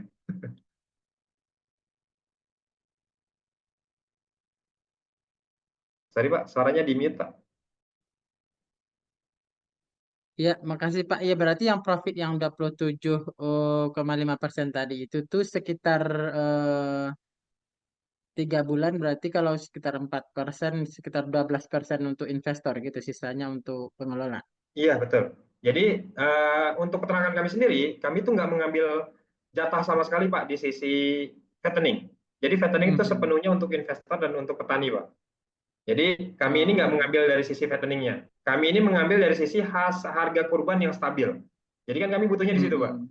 Kami kan nggak mau tuh nanti harga kurban menjelang hari H harganya makin tinggi, makin tinggi, makin tinggi gitu. Kami nggak mau. Makanya Iya, kami iya. mengunci harga di program fattening. Akhirnya untuk profit fattening itu milik investor dan milik petani. Untuk kami hanya mengambil di sisi bisnis kurbannya aja gitu. Yang tadi nilainya sekitar Mm-mm. 27%-an lah per ekor gitu. Izin agak teknis ya Pak. Berarti Ya Pak, Bapak. seumpamanya kita tertarik nih 25 juta kasih ke sama Bapak itu tuh 3 bulan sebelum hari raya haji atau sebulan sebelum hari raya haji ini. Nah, itu bebas Pak. Kalau kami buka programnya dari Hamin 6 bulan. Ini aja kami udah Amin. jalankan 2 slot nih. Udah ada sekitar 30 ekoran yang kami titip di petani. Jadi kalau seandainya investor mau masuk di Hamin 6 bulan, Hamin 5 bulan, atau Hamin 4 bulan itu kami bebaskan. Jadi kami nggak mematok investor harus di program 6 bulan atau harus di 3 bulan, nggak. Karena memang kami tuh secara kepentingan, kami nggak punya kepentingan Pak di sisi fattening. Karena kepentingan kami hanya menjaga stabilitas harga supaya untuk hitungan ke investor angkanya tetap masuk. Dan alhamdulillahnya sih yang kami buat di proposal tuh harganya itu relatif memang sesuai dengan plafon atas lah. Jadi kami nggak masang di plafon tengah atau di bawah, kami pasang di plafon atas. Jadi ketika beli di plafon atas, ketika jual kami ada kesepakatan harga sama investor seperti itu. Dan nanti tadi ke Bapak tanya masalah ini ya, apakah akadnya akan dinotariskan? Kami akadnya hanya terbatas di materai saja, Pak. Oh, Jadi tidak materai. sampai notaris. Iya, iya, iya. Nah, Oke, berarti seperti itu Pak dalam hal Dinas. ini kalau ada investor ikut 6 bulan sama yang 3 bulan, berarti yang 6 bulan pasti dapat profit lebih banyak gitu ya Pak ya, karena Nah, dikali betul. 4 tadi. Betul. Hmm, Karena semua akadnya mudoroba, Pak. Kami akadnya bagi hasil. Jadi tergantung kenaikan bobot setiap bulannya. Anggaplah yang 3 bulan naiknya cuma 5 kilo, ya itulah yang dibagi. Yang 6 bulan naiknya sampai 10 kilo, dan itulah yang dibagi. Seperti itu. Karena sesuai oh akad gitu. mudoroba. Ya, udah jelas Pak. Oke. Sementara itu dulu Pak. Ada lagi, Bapak-Bapak?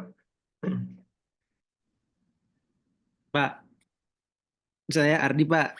Mau nanya Pak, Pak, Mas Adi izin. gimana? Ada beberapa pertanyaan sih Pak. Tapi ada yang pertama balik ke basic dulu. Menurut Bapak, untung mana Pak? Ternak domba atau kambing? Menurut Bapak, Oke. satu. Oke. Terus, Pertanyaan bagus ini. nah, lalu untuk kan Bapak kan berarti fokusnya di trading sama fattening nih Pak, ya kan? Betul. Nah, berarti untuk fattening paling bagus tuh pakannya memakai apa? Apakah pakai fermentasi kah? Apakah pakai silase kah? Pakai konsentrat kah? Atau apa, Pak? Kedua, ketiga, kalau untuk silase atau fermentasi itu yang paling bagus memakai tumbuhan apa, Pak? Oke. Eh, lalu terakhir untuk sementara eh eh bagaimana memastikan kesehatan ternak, Pak? Oke. Udah, makasih ya, Pak. Oke, siap, Pak. Ini pertanyaannya, wah, teknis dan bagus-bagus sekali nih, Pak. Oke, yang pertama, Pak Ardi, untuk lebih untung mana domba apa kambing? Nah, domba atau kambing kalau Bapak, ujungnya gini, Pak. Ujungnya kalau kita lihat bisnis, lihat kebutuhan marketnya, Pak. Kalau kita bicara kebutuhan market, di Jabodetabek, karena jumlahnya masif, kebutuhannya itu cukup besar, Pak. Sehingga hewan yang dipakai biasanya adalah hewan yang cukup bandel. Bandel itu maksudnya cukup tahan penyakit. Kalau kita main di kambing, Pak, memang kebutuhannya ada spesifik di wilayah misalnya Jakarta atau wilayah Bekasi, itu biasanya kalau kurban senangnya kambing, Pak. Tapi kalau untuk kebutuhan-kebutuhan harian, market akikah, market apa namanya karkas atau market lain-lain, kalau Bapak orientasinya adalah beternak, yang itu targetnya adalah memproduksi sebanyak-banyaknya, saran saya domba, Pak. Kenapa domba? Karena domba secara kesehatan ini nanti berhubungan sama yang poin keempat, Pak. Domba itu secara kesehatan jauh lebih bandel, Pak, dibanding kambing. Kambing itu perubahan cuaca sedikit langsung hilok, Pak, kayak manusia. Bahkan di kandang kami itu biasanya kambing itu kami baru bisa turunin itu sekitar hamin 1 minggu, Pak, karena terlalu beresiko kalau kami rawat sekitar 1 bulan. Dari awalnya wilayah Sukabumi yang dingin, pindah ke tempat kami yang wilayah panas, itu kalau kami rawat sebulan, biasanya ada aja yang mati. Dan ini kematian di domba kambing atau di dunia peternakan, itu bukan menggerus profit, Pak, tapi menggerus modal. Makanya ini yang harus digarisbawahi. Sebisa mungkin kita memelihara hewan yang dia di wilayah tersebut lebih bandel. Tapi ada juga Pak, kayak misalkan di Jawa Tengah, Jawa Timur, itu mereka lebih senang main kambing, Pak. Kenapa? Di sana tuh lebih apik ngerawatnya. Karena tanaman-tanaman itu lebih variatif dibanding di tempat kita. Kalau di tempat kita tuh tanamannya paling rumput, kemudian legum-legum juga sedikit gitu kan. Kalau kambing kan dia lebih senangnya leguminosa atau yang bentuknya hijauan-hijauan. Di wilayah Jawa Tengah, Jawa Timur mereka lebih senang pakai kambing, apalagi yang mainnya udah di aspek ini ya kontes gitu ya. Oh, itu senang banget mereka main di kambing. Nah, tapi kalau untuk yang di wilayah Jabodetabek, marketnya itu lebih senang domba, Pak. Kami punya customer pemain karkas, mereka itu ada yang penyuplai utama. Penyuplai utamanya itu mereka nyuplai kambing, Pak. Dan mereka senang banget ketika kami suplai domba. Karena domba itu secara daging bagi mereka itu lebih sedikit penurunan susutnya. Dan secara rasio meat to bone rasionya atau perbandingan antara daging sama tulangnya, domba itu banyak daging, Pak, dibanding kambing. Kalau kambing secara rangkap itu jauh lebih besar atau lebih panjang dibanding domba. Akhirnya kalau nanti dijadikan karkas, banyakkan tulangnya dibanding dagingnya. Makanya kalau kita lihat market yang ada Jabodetabek, lebih senang domba. Dan secara bandel atau kesehatan, lebih sehat domba dibanding kambing untuk treatment kesehatannya. Jadi lebih mudah. Kalau kambing, kami pernah Pak punya kambing bobot 70 kilo, cuman gara-gara pilek Pak mati, Pak. Bapak bayangkan, cuman gara-gara pilek mati.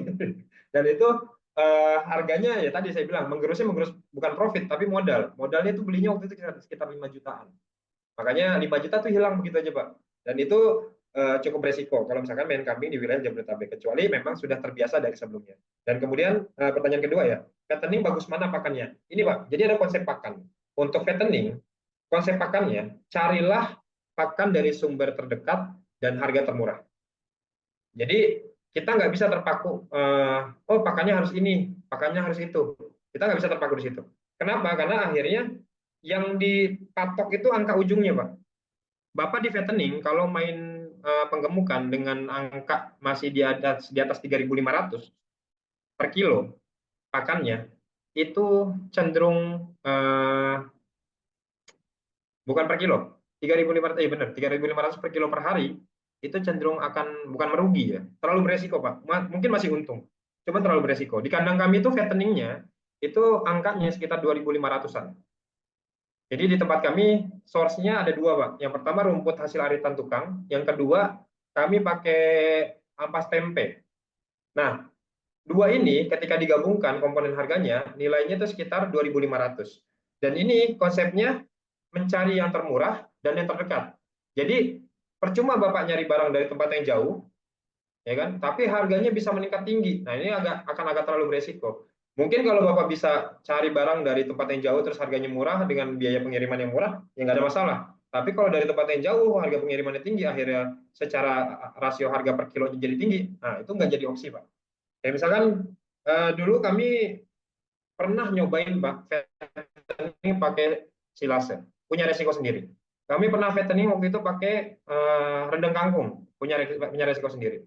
Kami pernah nyobain juga pakai konsentrat, punya resiko tersendiri. Kayak misalkan di silase, kami dulu kebetulan dapat silasenya silase sorghum, Pak. Silase sorghum itu batangnya keras. Jadi ketika dikasih ke domba, itu nggak kemakan. Bahkan penyesuaiannya sampai 3 hari waktu itu, 3-4 harian. Kondisinya waktu itu fattening kami, dari 20 ekor kloter pertama, itu mati 4 ekor, Pak. Karena nggak makan, akibat dari silase sorghum. Nah, silase ini rekomen kalau misalkan peternakan Bapak satu, jangka panjang. Baru pakai silase silakan, tapi itu pun butuh penyesuaian ya, nggak bisa jadi domba tuh nggak bisa langsung makan Pak kalau silase Pak, dari rumput berubah ke silase itu nggak bisa langsung makan. Hampir bisa dipastikan disuapin aja domba belum tentu mau. Waktu itu kami tuh sampai nyuapinin Pak karena saking kasihannya domba nggak makan gitu, bahkan sampai 4 ekor mati. Ya silase itu kalau Bapak pakai sorghum, pakai bentuknya apapun ya, misalkan pakcong kah, odot kah, atau red napir kah, bebas. Tapi silase nggak bisa langsung dimakan. Kalau Bapak peternakan jangka panjang, masih bisa bertahan pakai silase. Jadi ada proses penyesuaian dulu. Tapi kalau buat fattening yang Bapak perputaran cepat, apalagi source-nya sebelumnya bukan pakai silase, wah terlalu beresiko Pak. Terlalu beresiko. Kami pun di tempat kami, kenapa masih ada ngarit rumput, walaupun kami sudah beli pakan ampas tempe setiap harinya, karena kami butuh penyesuaian ketika domba datang. Di tempat kami tuh fatteningnya hanya 1,5 bulan, Pak. Jadi setiap 1,5 bulan tukar kloter, 1,5 bulan tukar kloter, ganti domba baru. Nah, domba baru ini kan dari petani, yang tiap harinya makan rumput. Terus tiba-tiba pindah ke tempat kami harus makan ampas tempe. Nah, itu cenderung nggak akan bisa. Makanya di tempat kami tuh diseling antara rumput sama ampas tempe. Jadwal pagi dan sore itu rumput, jadwal siang dan malam itu ampas tempe. Makanya dikombin. Nah, kalau bicara masalah fattening bagus makannya pakai apa? Tadi, yang pertama yang harganya termurah, dan yang kedua yang terdekat. Kalau misalkan dilihat dari sisi proteinnya, kita bisa Pak ngomongin dari sisi protein. Cuman protein juga akhirnya nggak tiba-tiba kita ngitung protein gitu. Tapi ada juga TDN, ada komponen karbohidrat, ada komponen mineral gitu kan. Jangan-jangan proteinnya tinggi tapi TDN-nya rendah. Akhirnya jadi yang awalnya protein 24% karena TDN-nya rendah jadi cuma 20%, cuma 10% gitu. Dan ini agak kompleks cara menilainya. Nah, sejauh ini kami kenapa nggak percaya konsentrat? Ini pengalaman di tempat kami Pak. Yang pertama, konsentrat ketika barang bakunya lagi gampang Pak, mereka jualannya enak Pak. Tapi ketika barang baku lagi susah, tiba-tiba barang hilang Pak. Kami pernah kejadian kayak gitu soalnya. Lagi ketergantungan sama satu brand konsentrat di wilayah Bekasi situ tuh, daerah ujung aspal. Kami udah bergantung sama dia. Jadi suplai ngambil dari dia tiap bulan gitu kan. Tiba-tiba barangnya nggak ada Pak. Akhirnya domba kami kelakupan, nggak bisa makan gitu. Nah ini yang sumber ini nih yang kontinuitasnya harus bisa dijamin kalau main konsentrat. Apalagi yang pemain-pemain baru gitu yang secara suplai masih sedikit. Nah kalau pemain besar itu ada tantangannya lagi Pak. Yang awalnya Bapak dapat barang PK-nya untuk penggemukan di 15%. Iya, di hasil lab Pak. Tapi ketika realisasi ternyata ini realisasinya Pak ya. Di lapangan tuh banyak yang nakal Pak. Apalagi pemain-pemain besar. Itu konsentratnya dicampur sama sapuan hasil penggilingan kayu yang awalnya misalkan sumbernya dedak. Dedak nggak ada, akhirnya mereka ganti penggilingan kayu. Atau dedak nggak ada, diganti sama gilingan sekam. Atau misalkan untuk proteinnya itu misalkan awalnya polar, ternyata polarnya nggak ada, akhirnya mereka ganti jadi limbah dari roti-rotian Pak, limbah roti dan limbah biskuit. Nah itu sekarang banyak Pak yang pakai Pak, limbah roti dan biskuit, pemain-pemain yang besar.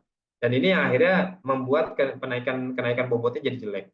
Nah sebenarnya dibilang bagus atau enggak, yang baik kayak gimana? Yang proteinnya secara kandungannya bagus dan kontinuitasnya bisa dijamin Pak. Yang bagus kayak gitu. Jadi kita bisa ngejamin proteinnya juga atau kandungan di dalamnya. Yang kedua bisa menjamin kontinuitasnya. Nah, kalau ditanya nanti perbandingannya sama harga atau sama harga jual, itu semua ini sih Pak. Apa yang dimakan itu yang tumbuh Pak. Jadi di domba kambing itu nggak bisa bohong. Kalau misalkan domba kambing makan makanan yang bagus, pasti dia pertumbuhannya bagus. Kalau domba kambing makannya makanan yang jelek, pasti pertumbuhannya jelek. Dulu kami pernah punya pengalaman fattening, domba ini dirawat dengan baik Pak. Tapi karena makannya jelek, padahal secara potensi bagus, jadi di 2 bulan pertama ketika dombanya makan rumputnya dengan baik gitu ya, makan hasil di proses progres fatteningnya bagus, itu naiknya signifikan Pak. Sebulan itu sekitar 2,5 kilo. Lumayan tinggi lah untuk karakter yang rumput pakannya. Dan ketika di 2 bulan berikutnya, setelah 2 bulan kami evaluasi, 2 bulan berikutnya malah jelek Pak. Karena ngerawatnya jelek. Makanya apa yang masuk itu nanti yang keluar. Makanya sebenarnya secara harga, kalau dia masih normal Pak pakan, misalkan masih dalam range normal, ketika dikasih ke domba, nanti dombanya akan menghasilkan daging yang sesuai kok. Itu yang udah kami jalani selama ini. Kemudian silase tumbuhan apa yang bagus? Silase ini nggak terbatas Pak, bahkan sekarang itu banyak yang sampai prakteknya itu, kalau dulu kan orang silase cuma dari rumput odot sama rumput cung ya Pak ya, Pak Ardi ya. Kalau misalkan searching di ini tuh, rata-rata pakainya pakcong sama odot. Nah kalau di sekarang Pak, aplikasinya udah sangat banyak Pak, bukan cuma di odot sama pakcong aja, bahkan udah ada yang bikin silase dari daun singkong, ada juga yang bikin silase sekarang dari campuran-campuran ini Daun nangka perak, saya nugget. lihat ada tuh. Ya Pak. Pakai daun nangka. Nah, daun nangka juga ada. Jadi sebenarnya silase dan fermentasi ini tuh proses natural Pak yang terjadi di alam gitu. Jadi Bapak kalau punya hijauan, Bapak keremin atau Bapak tumpuk, itu nanti akan ada proses fermentasi Pak. Proses fermentasi inilah yang nanti dikategorikan jadi dua. Kalau misalkan dia hanya mengandalkan apa namanya glukosa yang ada di tanaman itu aja, itu cuma disebut silase. Kalau ditambah starter kayak misalkan E4 dan molase, itu nanti akan jadi fermentasi karena prosesnya jauh lebih panjang dibanding yang di silase. Nah, perbedaannya di mana fermentasi sama silase itu nanti ada di karakter pakannya Pak. Kalau yang di fermentasi itu dia cenderung lebih lunak. Kalau di silase itu karena dia alami ya, cuman ngandelin enzim yang ada di tanamannya aja, akhirnya cuman biasanya menguning dan jadi wangi. Kalau untuk melunaknya itu setelah jangka agak panjang Pak, sekitar 1 bulanan ke atas. Kalau misalkan masih di 2 mingguan, itu cuman berubah jadi wangi aja, nggak sampai jadi apa, nggak jadi lunak. Karena di peternakan kami dulu pernah nyoba, sekitar 1-2 minggu tuh udah jadi wangi. Nah, kalau ditanya bagus mana, balik lagi sih Pak, semua yang base-nya tanaman dan dia legum-leguman, itu pasti proteinnya bagus. Kemudian semua yang base-nya rumput-rumputan, itu secara protein so-so atau menengah Pak.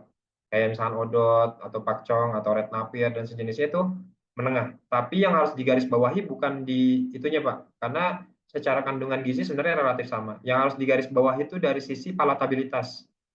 Nah, di domba kambing untuk karakter pakan yang dia besar dan keras itu cenderung nggak akan dimakan Pak. Cenderung nggak akan dimakan. Makanya kalau orang bikin silase pakai pakcong dan red napier atau sejenisnya yang dia apa rumput-rumput besar dan batang besar, dia nggak akan bisa dimakan kalau dia nyacahnya nggak kecil Pak. Jadi serba salah. Kalau nyacah terlalu kecil dia jadi basah, kalau nyacah tanggung dia nggak dimakan domba. Makanya rata-rata sekarang Pak itu yang bikin apa? Yang bikin silase, mereka tuh cross selling Pak. Bikin silasenya tuh odot campur, kemudian pakcong juga campur.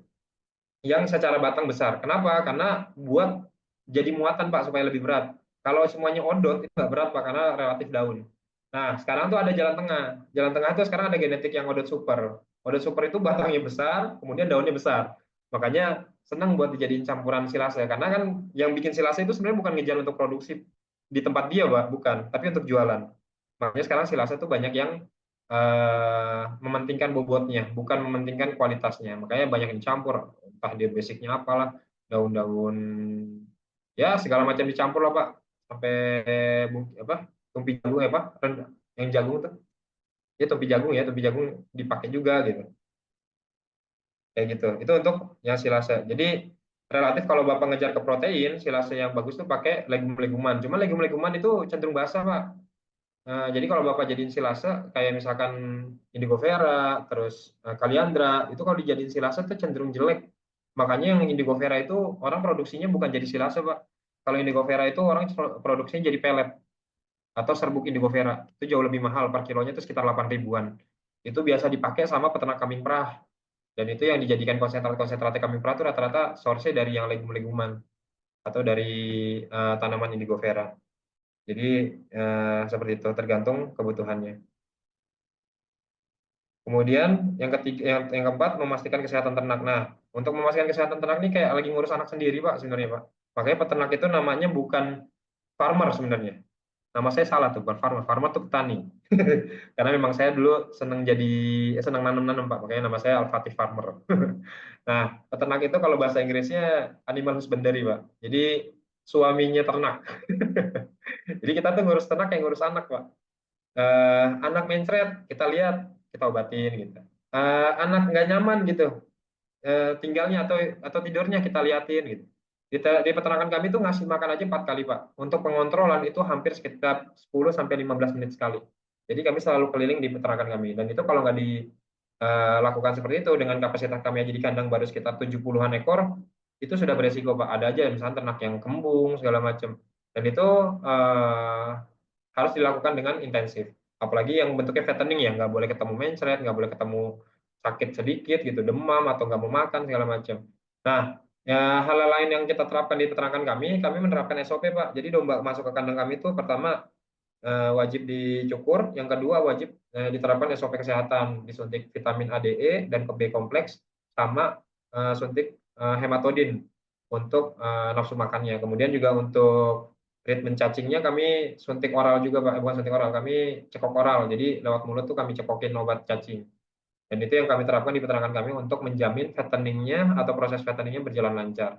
Alhamdulillah sejauh ini sudah beberapa kloter berjalan fattening, sudah inilah apa namanya, tidak ada kendala lah dari sisi kenaikan bobot. Begitupun yang di lapangan kami menerapkan hal yang sama. Jadi semua domba yang ditaruh di petani kami treatment kesehatan dulu, baik itu SOP penyuntikan vitamin ataupun pencukuran. Nah, cukur kenapa jadi penting? Karena biasanya kutu-kutu itu ngumpetnya di balik kulit, Pak. Makanya wajib untuk fattening itu dicukur dulu supaya apa namanya, secara fattening maksimal. Tapi kalau untuk jumlahnya sudah masif, sudah besar, biasanya obatnya bukan dicukur. Obatnya itu ada yang cukup mahal, Pak, namanya Ivermectin kalau nggak salah, saya lupa. Di tempat kami itu ada bagian khusus kandang, jadi dia yang khusus treatment masalah di kandang. Kebetulan beliau lulusan sarjana peternakan, jadi memang punya basic di sana gitu untuk ngurus di kandangnya. Seperti itu, Pak Ardi, mungkin apakah cukup menjawab? Sudah, Pak. Siap. Makasih ya, Pak. Ada? Ya, sama-sama Pak Ardi. Ada lagi yang mau tanya? Oke, Pak Sawan, mau dicukupkan? cukup. Oke.